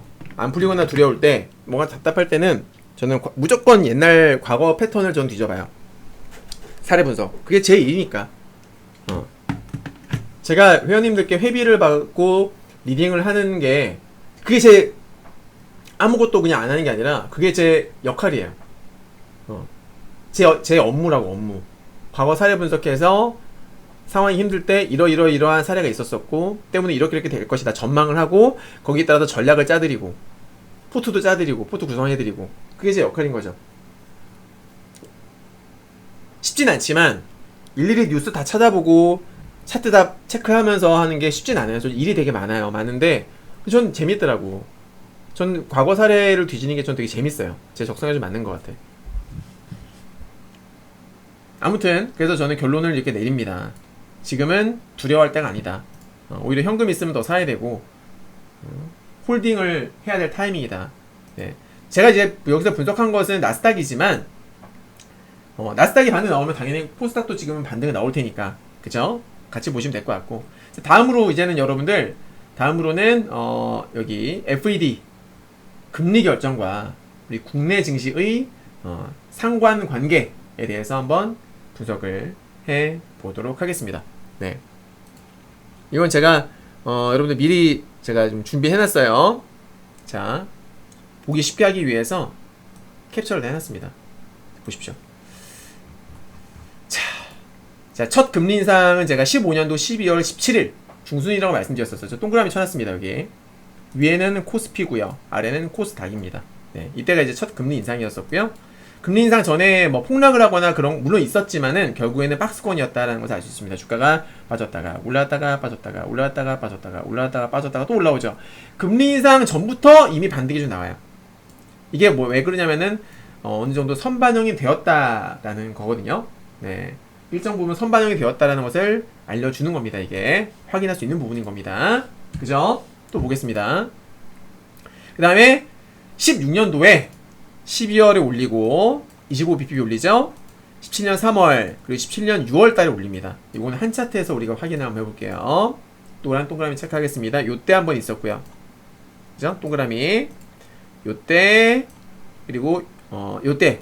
자, 금리 인상 다들 여러분들 금리 인상 때문에 벌벌벌 떠시는데 어때요? 정작 주가는 어떻게 됩니까? 코스피의 경우에는 계단식 금리 인상 계단식으로 상승을 하죠.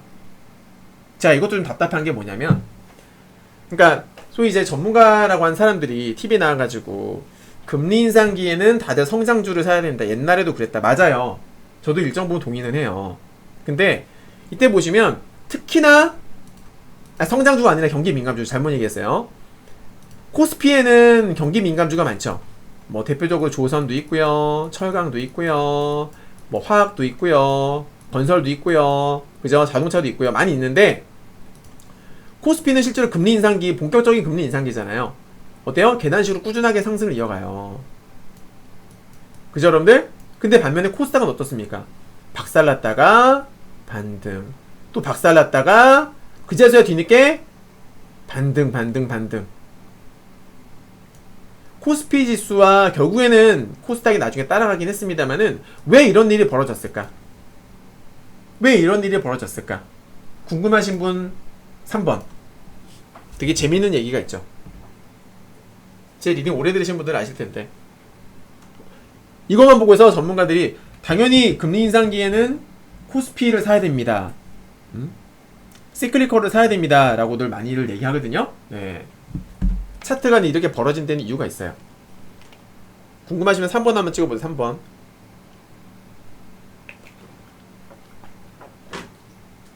근데 숨은 비화가 있지. 네. 자, 어떤 얘기가 있었냐면 그 우리나라 기관 투자자 중에서 가장 파워가 센 주체가 바로 연기금이에요. 연기금. 근데 먼저 결론부터 말씀드리면 연기금이 삼성전자만 여기서 속된 표현 한번 쓸게요. 삼성전자만 졸라게 샀어요. 연기금이 삼성전자 중심으로 해가지고요, 코스피 우량주 있죠, 우량주만 졸라게 샀어요. 진짜 중소형주들을 철저하게 외면하기 시작합니다. 일단 그게 주된 원인이었어요.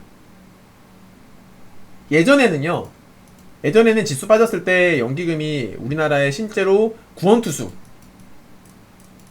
지수 급락했을 때 연기금이 구원투수 역할을 하면서 코스닥과 코스피를 골고루 사면서 같이 반등이 나올 때가 많았거든요, 실제로. 근데 갑자기 2016년도부터 그게 변질되기 시작합니다. 왜 이런 일이 벌어졌냐?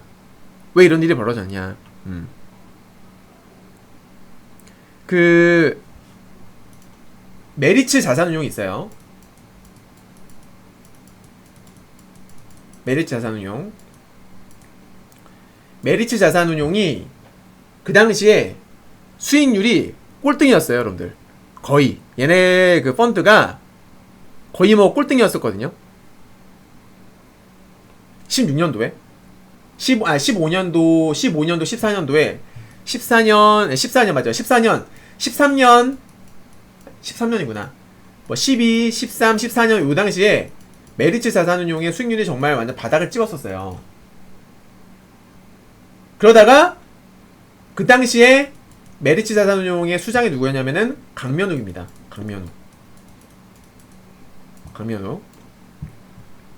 강면욱이 이제 수익률이 너무 안 좋으니까 잘렸어요. 네. 잘리고 그 유명한 누가 아느냐? 네. 존리가 왔어요. 그 유명한 존리가 왔습니다. 네. 존리 유명하죠? 존리 유명한 존리 대표가 왔어요. 존리 대표가 메리츠 자산운용에 2014년부터 딱 그 대표로 선임이 됐습니다, 여러분들. 근데 되게 재밌는 일이 벌어져요. 존리가 잡고 나서, 존리 같은 경우에는 이제 그 경기 민감주보다는 성장주를 되게 좋아하거든요. 대표적으로 제약바이오 같은 거 있잖아요. 그래서 존리 펀드가 얘가 맡고 나서 14년도부터 해가지고 16년까지 해가지고 수익률이 거의 막 탑으로 올라가요. 그러니까 꼴찌였던 메리츠 자산운용의 펀드가 꼴등에서 1등으로 치고 올라간 거예요. 마침 그 당시 그 시점에 한미약품이라든지 제약바이오 있잖아요. 제넥신, 바이로메드, 지금은 이제 헬릭스미스죠. 제약바이오 관련해가지고 좋은 이슈가 막 터지면서, 라이센스 사업 같은 거 터지면서 한미약품에 성장주들이 완전 엄청나게 올라갔어요, 그 당시에. 그래서 존리 펀드가 거의 수익률이 탑 1을 찍은 거예요. 그럼 이제 메리츠 자산 운용 직원들은 어떻게 생각했어요? 야, 강면욱 있을 때는 꼴등이었는데 존리 오니까는 수익률 존리 높네. 그죠? 그걸 보고 있는 강면욱의 심기는 편해요, 불편해요? 불편하겠죠. 그죠, 여러분들? 불편하겠죠. 자, 그런데 여기서 또 말도 안 되는 일이 벌어져요. 정말 말도 안 되는 일이 벌어져요. 어떤 일이 벌어지느냐? 16년도에 이런 일이 벌어지기 전 연도인 16년도에 강면후기가 국민연금 자산운용, 아니, 국민연금 기금운용본부의 본부장으로 들어가요. 여러분. 이게 말이 된다고 생각하세요? 다시 말씀드립니다. 수익률 꼴찌를 해서 잘렸던 대표예요. 근데 16년도에 국민연금의 가장 큰 금액을 굴리는 집단이죠. 국민연금의 기금운용본부 본부장으로 들어간다 그 말이에요. 강면후기. 그래서 그때부터 국민연금의 투자 패턴이 바뀌어요. 벤치마크를 코스피 200으로 잡으면서 코스피 200을 벤치마크 하면서 삼성전자만 진짜 졸라게 사는 거예요. 중소형주들을 철저하게 외면합니다. 코스닥 성장주 철저하게 외면했어요. 그때부터 존리의 메리츠 자산운용 펀드가 수익률이 곤두박질을 치기 시작합니다. 이게 과연 우연일까요? 근데 이걸 떠나서 정말 그 당시에 저도 그랬지만 저 여의도에 아는 매니저들 증권사 친구들 한참 다 한 목소리를 냈던 게, 야, 어떻게 강면욱이 국민연금의 운용본부 거기를 들어가냐, 어떻게 본부장에 들어가냐. 본부장이면은 운용과 총괄이거든요. 어떻게 거기를 들어갈 수가 있지? 근데 여기서 그게 있어요.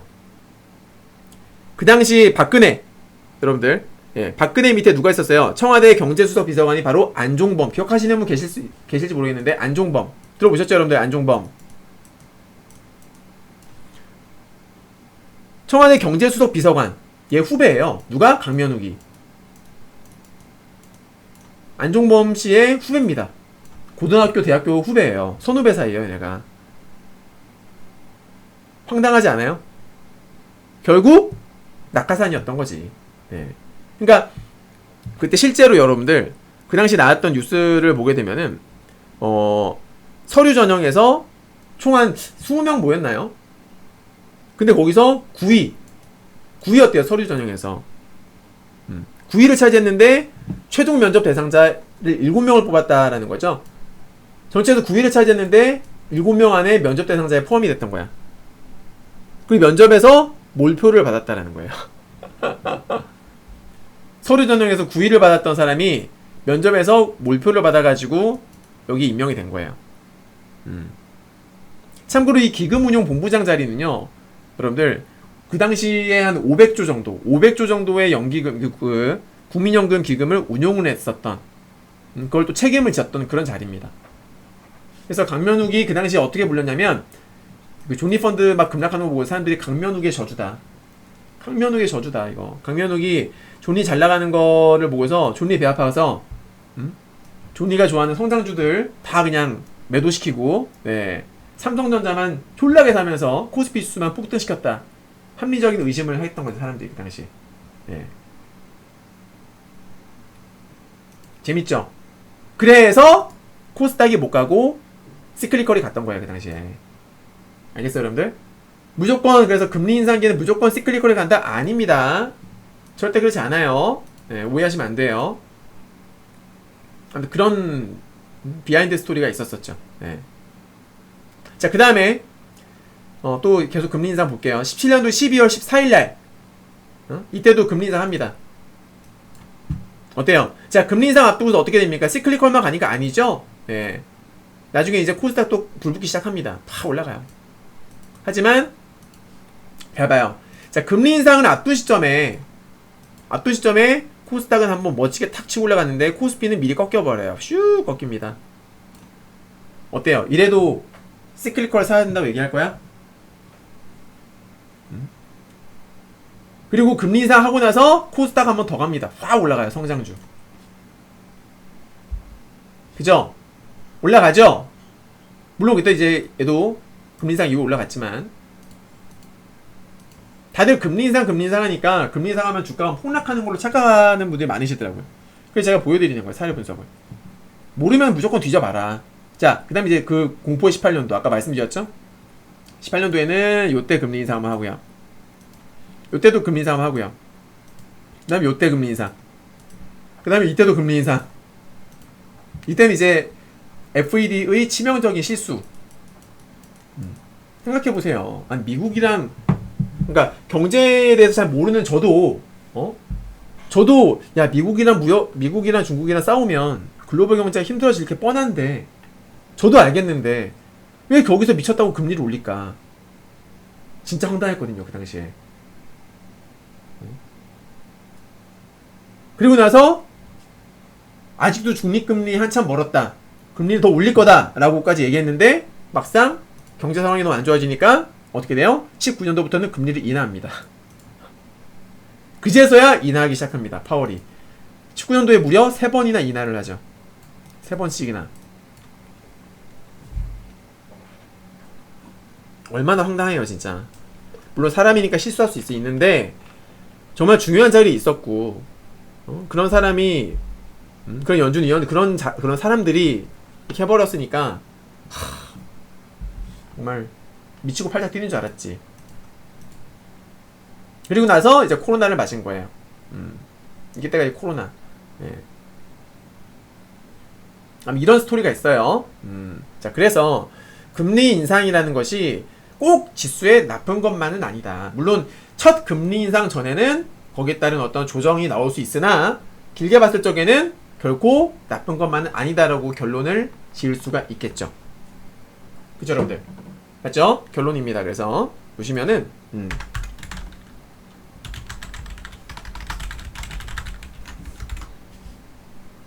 금리 인상 초기에는 빌미로 작용할 수 있으나, 네, 길게 보면 결코 증시에 나쁜 것만은 아니다. 왜? 금리를 올린다라는 것은 결국 경기가 그만큼 좋아졌다는 방증이기 때문이다 라는 거예요. 그죠? 네. 자, 여기까지 우리 깔끔하게 이해되셨을까요? 깔끔하게 이해되셨습니까? 어때요? 깔끔하게 이해되신 분들은 7번! 자, 7번 눌러주세요. 재밌죠? 7번 한번 눌러봅시다. 네.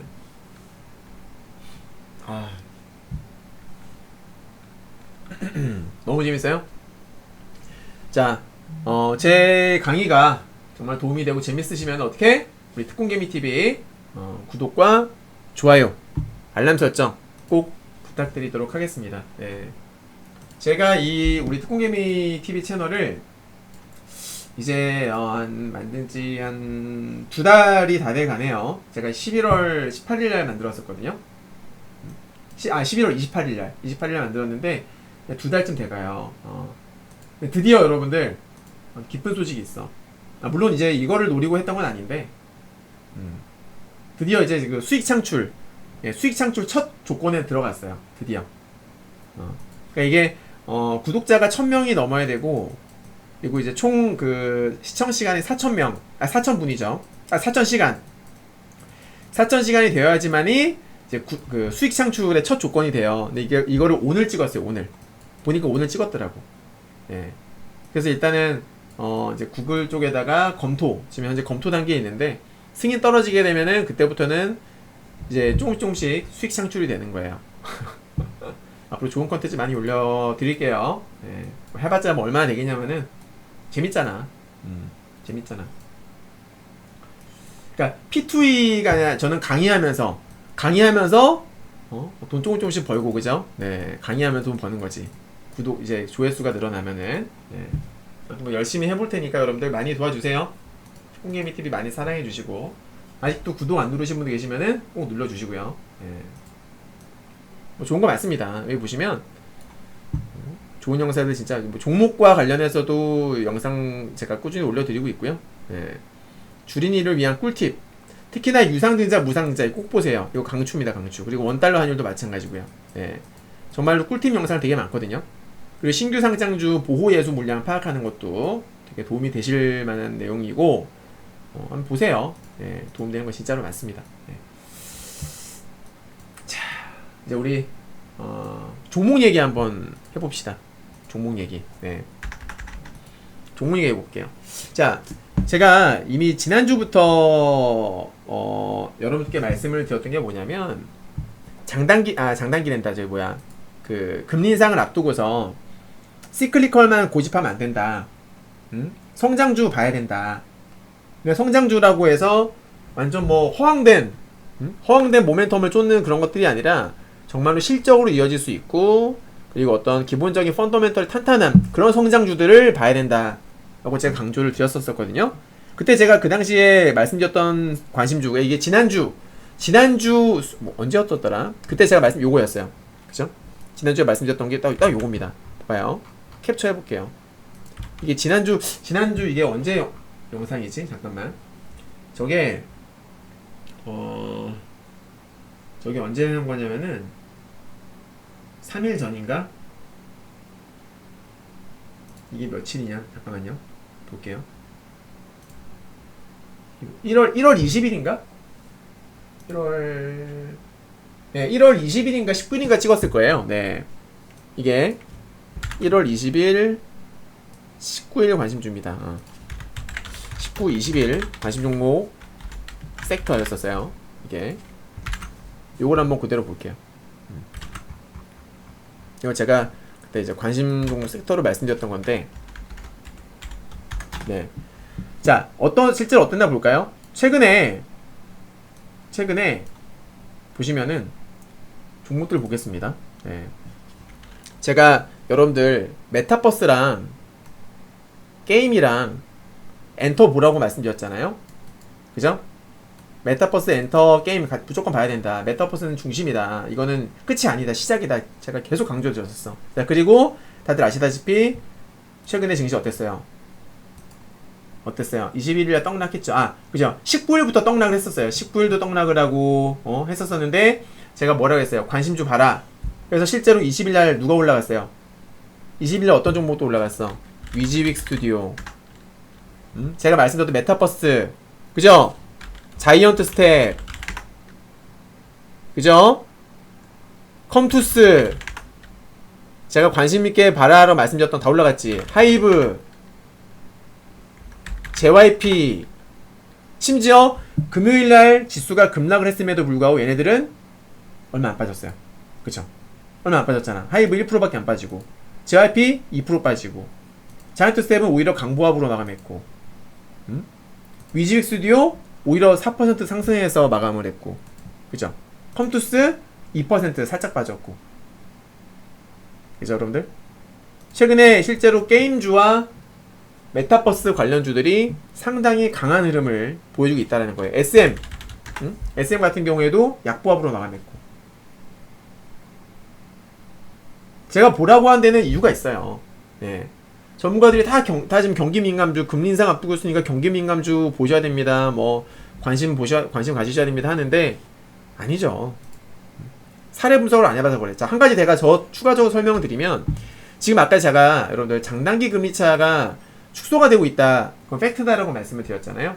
그죠? 실제로 장단기 금리차가 축소가 될 때 과거에 어떤 일이 있었었냐면은 축소되는 그 시점에는 실제로 성장주들의 퍼포먼스가 좀 더 좋았어요.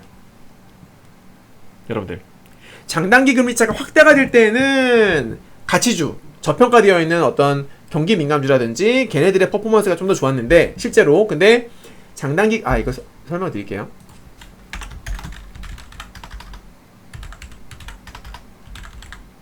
예전에 제가 스크랩을 했던 게 있을 거예요. 잠깐만 찾아볼게요. 제가 스크랩을 했었는데 어디다 스크랩을 했지? 제가 옛날에 캡처한 게 있는데, 잠깐만요. 검색 좀 해보고. 있었어. 내가 옛날에 캡처한 게 있거든. 여기 있다. 찾았다. 그죠? 네. 그치, 요거 있었어. 맞아. 보세요. 찾았어. 이래서 스크랩을 계속 해놔야 돼. 봐봐요. 내 기억이 맞지? 장단기 금리차 확대 구간. 여러분들, 확대 구간. 네. 자, 확대 구간에서는 S&P 500 가치주가 올라가죠? 그리고 S&P 500 성장주들은 좀 낮았어요. 근데 장단기 금리차 축소 구간 때는 확 벌어집니다. 보시나요, 여러분들? 확 벌어지죠, 이게. 차이가 확 나죠? 그쵸, 여러분? 이거예요.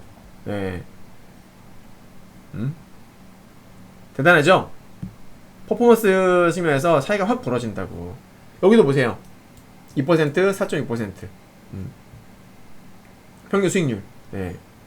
그러니까 수익이 높은 애들이 확실하게 좋았다라는 거야. 아니, 성장주들이 수익이 확실하게 월등히 좋았다. 그러니까 지금이 어떤 구간이라고요? 장단기 금리차가 축소가 되고 있는 구간이잖아요. 여기서 우리가 계속 시크릿컬만 고집할 거냐 그 말이야. 통계가 말을 해주고 있다. 지금 거의 8년 정도, 그죠? 8년 동안의 통계를 봤을 적에는 이런 데이터가 있더라라는 거죠. 이런 데이터가 있다. 주식은 무슨 게임이다? 확률 게임이다. 확률 게임이다. 네. 오케이? 아, 위메이드 맥스도 좋죠? 위메이드 맥스도 위메이드랑 그 괴를 같이 하잖아요. 물론 이제 주가에는 약간의 차이가 있을 수 있겠습니다만은 위메이드 맥스도 제 추천 주지 않습니까? 위메이드 맥스. 이날 제가 아침에 더 사라고 말씀드렸어요. 1월 12일날. 1월 12일날 제가 추가 매수 하시라고 말씀드렸었거든요. 아침부터. 쭉 올라갔지? 그때 이제 금요일날 주가 빠지면 다시 뱉어냈는데 괜찮아요.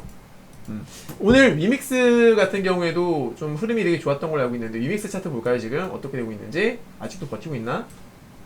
위믹스가 주말 동안에, 그러니까 가상화폐가 주말 동안에 급등이 나왔어요. 지금 괜찮네. 위믹스. 네. 위믹스 보시면 지금도 전일 대비 어때요? 네, 14%대 급등 유지해주고 있고요. 분봉을 보게 되면 이건 참고로 빗썸 차트예요. 빗썸. 분봉 보시게 되면은 자, 급등이 나왔죠. 그죠? 급등이 나왔거든요, 지금. 보통은 여러분 아시겠지만 급등이 나오면 빠져요, 이렇게.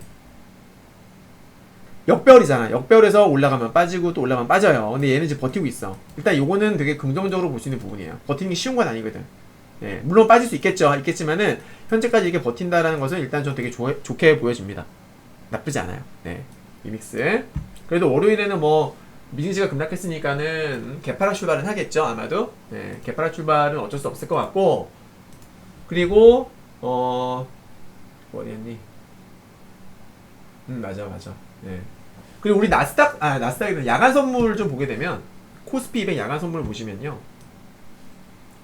물론 우리 코스피 200 야간 선물은 보시면은 0.48%. 물론 이제 얘네들은 5시까지 마감을 해요. 5시. 5시에 마감을 하죠. 네, 미국은 나스닥은 몇 시까지 돼요, 여러분들? 6시까지, 아침 6시까지 하면 되죠? 그 정도가 이제 반영이 안 된 거예요. 네, 아마 6시까지 반영됐으면 더 밀렸겠지. 그죠, 여러분들? 네, 좀 더 밀렸을 텐데, 5시에 마무리 됐어요. 근데 차이는 별로 없어요. 왜냐면, 자, 봐요. 나스닥 지수를 보시게 되면은, 어디 갔어? 보십시오. 자, 봐요. 이게 되게 중요한데, 5시가 여기거든요, 여기. 그죠? 네. 여기 5시에요. 그러니까, 여기서 끝난 거야. 우리 야간 선물은 여기서 끝이 난 거야. 야간 선물은. 오케이? 야간 선물은. 이때 가격이 얼마였냐면은, 13,852였습니다. 13,852. 자, 팩트를 봅니다, 여러분들. 13,852였어요. 13,852. 이게 뭐냐면, 우리 코스피 200 지수가, 코스피 200 야간 선물이 마감할 때, 코스피 200 야간 선물이 마감할 때의 가격입니다. 그쵸? 네. 마감할 때의 그 나스닥 가격이에요. 그리고 종가는 13,761이잖아요. 얼마 차이가 났냐 보면은 0.6% 정도. 거의 차이 안 나죠? 맞죠, 여러분들? 거의 차이 안 나요. 네. 그러니까 이게 왜 이렇게 되냐면 보통 나스닥이 2% 정도 빠지면은 우리 코스피 200 야간 선물도 제법 밀릴 법한데 별로 차이가 안 났어. 왜 그랬느냐? 미리 반영됐어요. 미리. 왜냐면 우리 증시가 그 금요일날 장중에 나스닥 선물이 마이너스 1.3% 그래서 1.5%까지 빠졌었거든요, 장중에. 그게 반영이 된 거예요, 우리는. 오케이? 그게 반영이 된 거라고. 알겠죠? 그래서 상대적으로 좀 덜 빠진 거예요. 이해되셨죠? 야간 선물이 그나마 좀 버텼다 그 말이죠. 네. 이거는 우리가 긍정적으로 볼 수 있는 부분입니다. 코스피 200 선물은 야 그래도 나름 잘 버텼다. 나름 그나마 버텼다. 이 정도면은 그래도 선방했네. 이게 볼 수 있는 부분이고요. 알겠죠, 여러분? 다시 종목으로 돌아와서, 근데 저는 뭐 이런 것도 있고 하기 때문에 여전히 전 성장주를 여러분들께 강조를 드리고 싶어요. 네, 그때 뭐 관심주들, 관심 섹터 여전히 똑같습니다. 최근에 메타버스에 있어서의 가장 큰 호재가 뭐냐면 두 가지가 있죠. 큰 호재가 두 가지가 있는데, 이거 제가 보여드릴게요. 첫 번째는 우리 여기 마이크로소프트가 저번에도 보여드렸습니다만은 메타버스 때문에 경쟁을 하고 있는 거죠. 자, 이건 여러분들 아무도 못 막아. 메타버스의 흐름은, 그러니까 글로벌 굴지 대기업들이 마이크로소프트, 페이스북, 애플까지도 1800조 뭐 이거 중요하지 않고 그냥 메타버스 여기 뛰어들었다 그 말이에요. 그죠? 마이크로소프트가 스타크래프트와 디아블로로 유명한 블리자드를 그 뭐야 80 몇 조였었지? 82조의 인수 하겠다 발표했다라는, 이것도 진짜 엄청난 거죠. 역대 얘네가 진행했었던 M&A 중에서 가장 큰 금액이다. 그리고 지금 이런 분위기다 보니까 어때요? 우리나라 정부에서도 지금 어때요? 메타버스 관련해서 지원하겠다라고 나섰죠. 네, 어디냐면 이거 내가 이거 캡처 못했는데 잠시만요. 제가 보여드릴게요. 잠깐만요, 여러분들. 내가 어디다 놨더라 이거를. 잠시만요. 여기 있네. 보여드리겠습니다.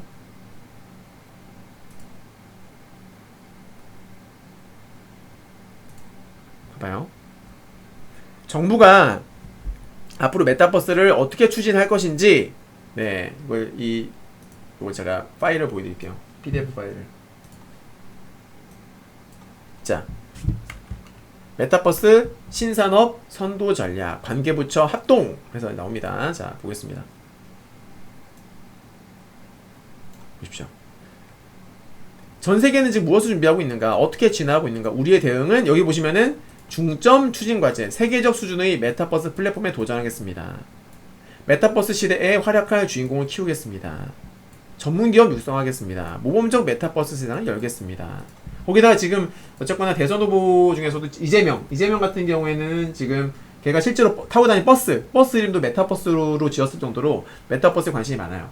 저번에 컴투스에도 방문해가지고 메타버스를 통해가지고 뭐 어떤 영상도 찍었었거든요, 여러분들. 네, 나니나님 반갑습니다. 어서오세요. 메타버스는 초월을 의미하는 메타와 세계를 의미하는 유니버스의 합성어다라고 나오죠. 그러니까 뭐 자세한 건 여러분 검색하시면 이거 받으실 수 있을 거예요. 제가 무료 카톡방에다 한번 올려드릴게요. 내용이 되게 많아서 여기서 다루기는 좀 빡세요. 네, 그러니까 쉽게 말씀을 드리면 저번에도 설명을 드렸었는데 가상공간. 그러니까 우리가 만약에 뭐 쉽게 예를 들면은 멀티플렉스 쇼핑몰에 갔다고 생각을 해보세요. 거기는 뭐 옷가게도 있고 빵집도 있고 서점도 있고, 그죠? 영화관도 있고 병원도 있을 수 있고, 그죠? 많이 있잖아요. 네, 근데 이런 게 가상공간 안에 들어간 거예요. 이런 것들이 가상세계. 네. 그래서 여기에 이제 각 유저들이 각자 자기만의 어떤 예쁘게 꾸민 아바타들을 가지고서 나타나는 거죠. 게임과 비슷한 거예요. 그래서 메타버스가 시너지가 가장 잘 날 수 있는 섹터가 바로 게임이에요. 그래서 제가 게임과 메타버스는 항상 같이 묶어서 여러분께 말씀드리는 거지. 엔터도 마찬가지예요. 그리고 여기 콘서트, 공연장이 있을 수도 있어요. 공연장. 그래서 이런 플랫폼을 만들어 놓게 되면은 여기서 유저들이 게임하듯이 여기도 갔다가 할 수 있는 거예요. 이게 무슨 메리트가 있느냐? 내 아바타, 만약에 뭐 빵가게를 갔어요. 근데 내가 직접 먹는 게 아니잖아. 그죠? 내가 먹는 게 아닌데 여기다 돈을 왜 써? 미친 거 아니야? 라고 생각하는 분이 계실 수 있는데, 여러분들께서 만약에 어떤 뭐 나는 전시회를 좋아해. 예를 들어서 전시회 가서 돈 내는 거나 내 아바타를 예쁘게 꾸며가지고 즐기는 거나 어쨌건 자기 만족이잖아요. 결국 자기 만족인 거예요. 이걸로 어떠한 행위를 하면서 내가 재미를 느낄 수 있다면, 그리고 이 가상세계 안에서 내 지인들과 혹은 다른 여러 사람들과 소통도 하고, 오히려 솔직히 소통하기 더 쉽죠. 얼굴 안 보이니까. 맞죠? 친구도 사귈 수가 있고요. 재미를 느낄 수가 있잖아요. 평소에 되게 소극적인 사람도 여기서는 자유롭게 코로나 같은 거 신경 쓸 필요도 없이 그냥 자유롭게 여기저기 다니면서 사람들도 만나고 사귀기도 하고, 또 가상세계 안에서 결혼도 가능하겠죠. 결혼도 할 수 있고, 나중에는 뭐 자식도 낳을 수 있을지도 모르겠어요, 제가. 아무튼 빵가게에서 빵을 사 먹으면 내 아바타의 체력이 올라가는 거지. 게임처럼 체력이 올라가고, 아바타 예쁜 옷도 사줄 수 있고요. 그러면은 이 옷 관련해가지고 쇼핑몰도 생길 수가 있어요. FNF 아시죠, 여러분들?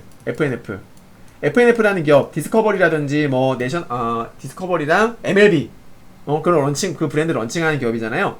얘네가 이름이 뭐야? 그 브랜드 이름이 뭐더라? 잠시만. 명품 브랜드 슈프림이 아니라 까먹었다. 스프 뭐더라? 잠깐만요. 그게 스프 뭐 있는데 런칭했는데, 잠깐만요. 메타 패션이라고 해서 검색해볼게요. 스프가 아니라 수프라 맞아. FNF 수프라라고 있는데 보세요. 얘네가 이게 뭐냐면 이런 거예요. 자, 그러니까 이런 기업들이 나온다라는 거지 이제 서서히. 메타 패션. 이게 메타 패션이 뭐냐? 여기 보시면은, 자 봐봐요. 그러니까 캐릭터 옷을 입는데 실제로 가상 공간 안에도 어울리는 실제 브랜드예요. 실제 브랜드도 있는데 가상 공간에서도 입힐 수 있는 그런 아이템을 만든다라는 거야. 그러니까 디지털 세상에서 입힐 수 있는 옷도 만들고 오프라인에서도 그거를 똑같이 만드는 거예요. 똑같이. 아셨죠, 여러분들? 메타 패션. 네. 여기 보시면은 예컨대 메타버스 플랫폼에서 제공되는 아바타용 의상을 현실에서도 똑같이 즐기는 방식이다. 그쵸? 이런 거예요. 이게 지금 왜 나오겠냐고. 지금 FNF 하면 실적도 되게 좋고 어쨌거나 패션계를 선도하는 기업이거든요. 글로벌 선두 기업인 MS라든지 페이스북도 애플도 다 뛰어들었는데 우리나라에서도 지금 이런 기업들이 나오고 있는 거란 말이지. 메타버스가 대세인 거야. 그러니까 근데 이런 메타버스가 끝이라고 누가 그래? 절대 끝 아니에요. 이제 시작이죠. 그래서 아까 말씀드렸던 이런 가상세계, 이런 플랫폼 안에 수많은 기업들이 입점을 해요. 그리고 거기서 뭐가 일어나요? 가장 중요한 거는 바로 거래예요. 거래. 결제가 일어난다고. 결제가. 내 아바타에다 뭘 사주기 위해서 뭘 사. 그죠? 아바타를 꾸며주기 위해서 뭐 구매를 한다고. 뭘로 구매해요? 가상화폐, 코인. 이 플랫폼 안에서 통용되는 기축통화가 있을 거예요. 위메이드가 만든 위믹스라는 게임, 그럼 블록체인 게임 플랫폼 안에서의 기축통화는 바로 위믹스 코인이 되는 거고, 그죠? 네, 또 컴투스도 컴투버스를 만들었고, 네오이즈 홀딩스도 자체의 어떤 플랫폼을 만들기 위해서 노력하고 있고, 카카오 게임즈도 마찬가지 플랫폼을 만들려고 개발을 하고 있어요. 그러니까 이런 가상세계, 이런 메타버스 플랫폼 하나 제대로 만들어 놓게 되면은 어떻게 돼요? 수많은 기업들이 입점을 해서 여기서 벌어지는 엄청난 수많은 거래들, 내지는 금융거래, 은행도 여기 들어갈 수 있죠. 은행, 병원도 들어갈 수 있어요. 왜? 비대면으로 진료 가능하잖아요. 맞죠? 이게 회사에도 적용돼요. 회사에 적용하게 되면 화상회의도 할 수 있고, 아무튼 뭐 활용 가능성이 무궁무진한 거예요. 이 메타버스를 통해서. 그리고 메타버스 세계 안에서 직업도 생겨날 수 있죠. 직업. 예를 들면 이 메타버스 안에 뭐 쓰레기를 치우는 청소부도 생길 수 있고요. 맞죠, 여러분들? 메타버스 안에서 만약에 제가 지금 주식 강의를 하잖아요. 메타버스 안에 뭐 특공개미 주식 뭐 훈련소 해가지고 제가 입점을 하게 되면 여기서 이런 식으로 메타버스 내에서 몰려든 아바타들한테 강의를 할 수도 있겠죠. 그쵸, 여러분? 네. 그리고 결제는 뭐예요? 강의료 같은 거는 코인으로 받고, 거기서 그 코인에서 일정 수수료 떼가지고 컴투스가 먹는 거지. 맞죠, 여러분? 이런 거예요. 예. 그러니까 이런 세계가 생겨나는 거고, 새로운 직업들, 엄청나게 여기서 발생하는 경제 효과가 전 정말 상상도 안 돼요. 가늠을 할 수가 없어요. 그러니까 정부도 좀 나서가지고 밀어주겠다고 하는 거 아니야. 정부도. 그쵸, 여러분들? 네. 대단한 거예요, 여러분들. 보세요. 지금 이제 시대가 급변하고 있는데 우리가 이거를 따라잡아야 돼. 뒤처지면 안 됩니다. 네. 뭐 여기 보면은 메타버스를 준비하는 국내 기업 현명 모델 사례에서 NC, CJNM, 두나무, JYP, 하이브, 네이버, 뭐 카카오 나오는데 그죠? 이게 진짜 중요한 거야. 메타버스. 메타버스를 활용할 수 있는 분야들이 많죠. 미디어, 커뮤니케이션, 라이프, 서비스 제조, 정책 지원, 홍보 마케팅, 전문 교육기관, 자금 지원이 크죠. 자금 지원, 전문 기술 개발. 여기 보시면은 메타버스가 보편화될 시점으로 해가지고 향후 3년에서 5년 정도 어느 정도 이제 개발을 할 시간이 필요할 테니까, 네, 그 1, 2년 내다 뭐 13% 정도 나오고요. 3년, 5년 정도 안에 될 것이다. 주식시장 같은 경우에 미리 선반영이 되죠. 그죠, 여러분? 그리고 이미 위메이드 같은 경우에는 벌써 플랫폼을 만들었잖아요. 벌써 만들었잖아요. 네. 아무튼 우리가 이 메타버스는 쉽게 생각을 하면 안 된다. 쉽게 생각을 하면 안 됩니다.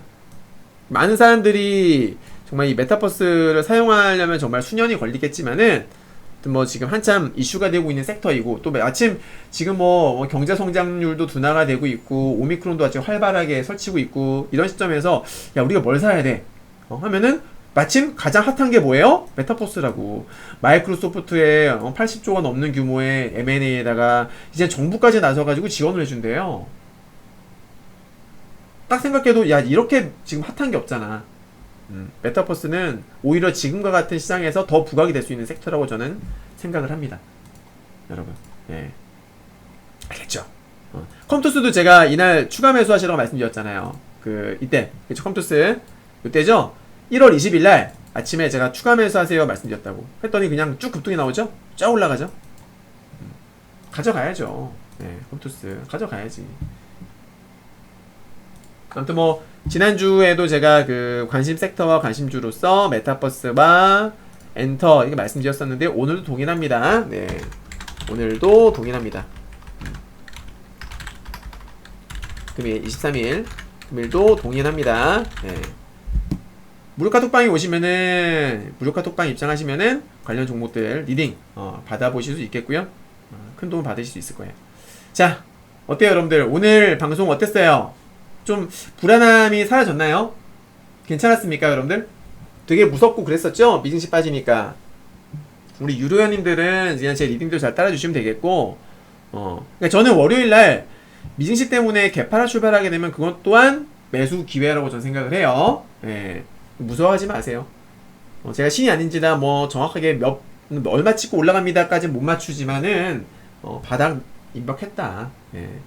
버텨야 된다. 지금 무조건 버텨야 되고, 반등 나오게 되면은 241선 있죠. 이거 찍으러 올라갑니다. 저항력 테스트하러 올라갈 거예요. 그 다음에 중요하죠. 이거를 저항을 받다가 밀려버리면 별론데 만약에 뚫어버리면 완전 긍정적으로 볼 수 있는 거지. 맞죠 여러분들? 예. 너무 쪼지 마세요. 자, 오늘 뭐 방송 이쯤 여기서 마무리 한번 해볼까요? 예. 미카님 에코프로 BM 같은 경우에는 뭐 질문을 주셨는데, 일단은 악재는 맞죠. 하지만 가장 중요한 거는 생산시설에 영향을 미치느냐. 화재 사건이 있었었잖아요. 네, 근데 제가 아까 무료카톡방에 올려드렸는데 생산 라인에는 차질이 없대요. 다행스럽게도. 물론 인명피해가 있어서 그거는 참 안타깝긴 합니다만은, 네, 너무 아쉽긴 하지만 사고가 났던 것도 보일러실 뭐 그런 쪽이어가지고 생산시설과는 관련이 없다고 합니다. 네, 소재 생산에는 직접적인 차질이 없었다. 그죠? 그게 그러니까 만약에 이 화재 폭발 사고로 빠졌다라면은 저는 이것 또한 매수 기회가 아니겠나 라고 생각을 해요. 에코프로 BM 전망이 얼마나 좋은데요. 2차전지는 올해도 갈 거라고 생각해요 저는. 그렇게 보시면 될 것 같아요. 네, 아셨죠 여러분들? 특공개미 검색하시면 돼요. 카톡에서 특공개미 검색하시면 나올 거예요. 자, 수고 많으셨습니다 여러분들. 고생 많으셨고, 다같이 여러분들 우리 증시가 월요일 이번 주에, 저는 개인적으로 이번 주에 이제 급반등, V자 반등이 나올 수 있다고 보는데, 급반등이 나오기를 바라는 마음으로 다같이 우리 행운의 7번, 네, 행운의 7번 누르면서 끝내도록 하겠습니다. 나오기를 바라는 마음으로 행운의 7 누르면서 마무리 짓겠습니다. 네, 수고 많으셨습니다. 특공개미TV 많이 사랑해 주시고요. 다음에 또 좋은 영상으로 다시 찾아뵙도록 하겠습니다. 감사합니다. 고생 많으셨습니다. 방송 다 듣겠습니다.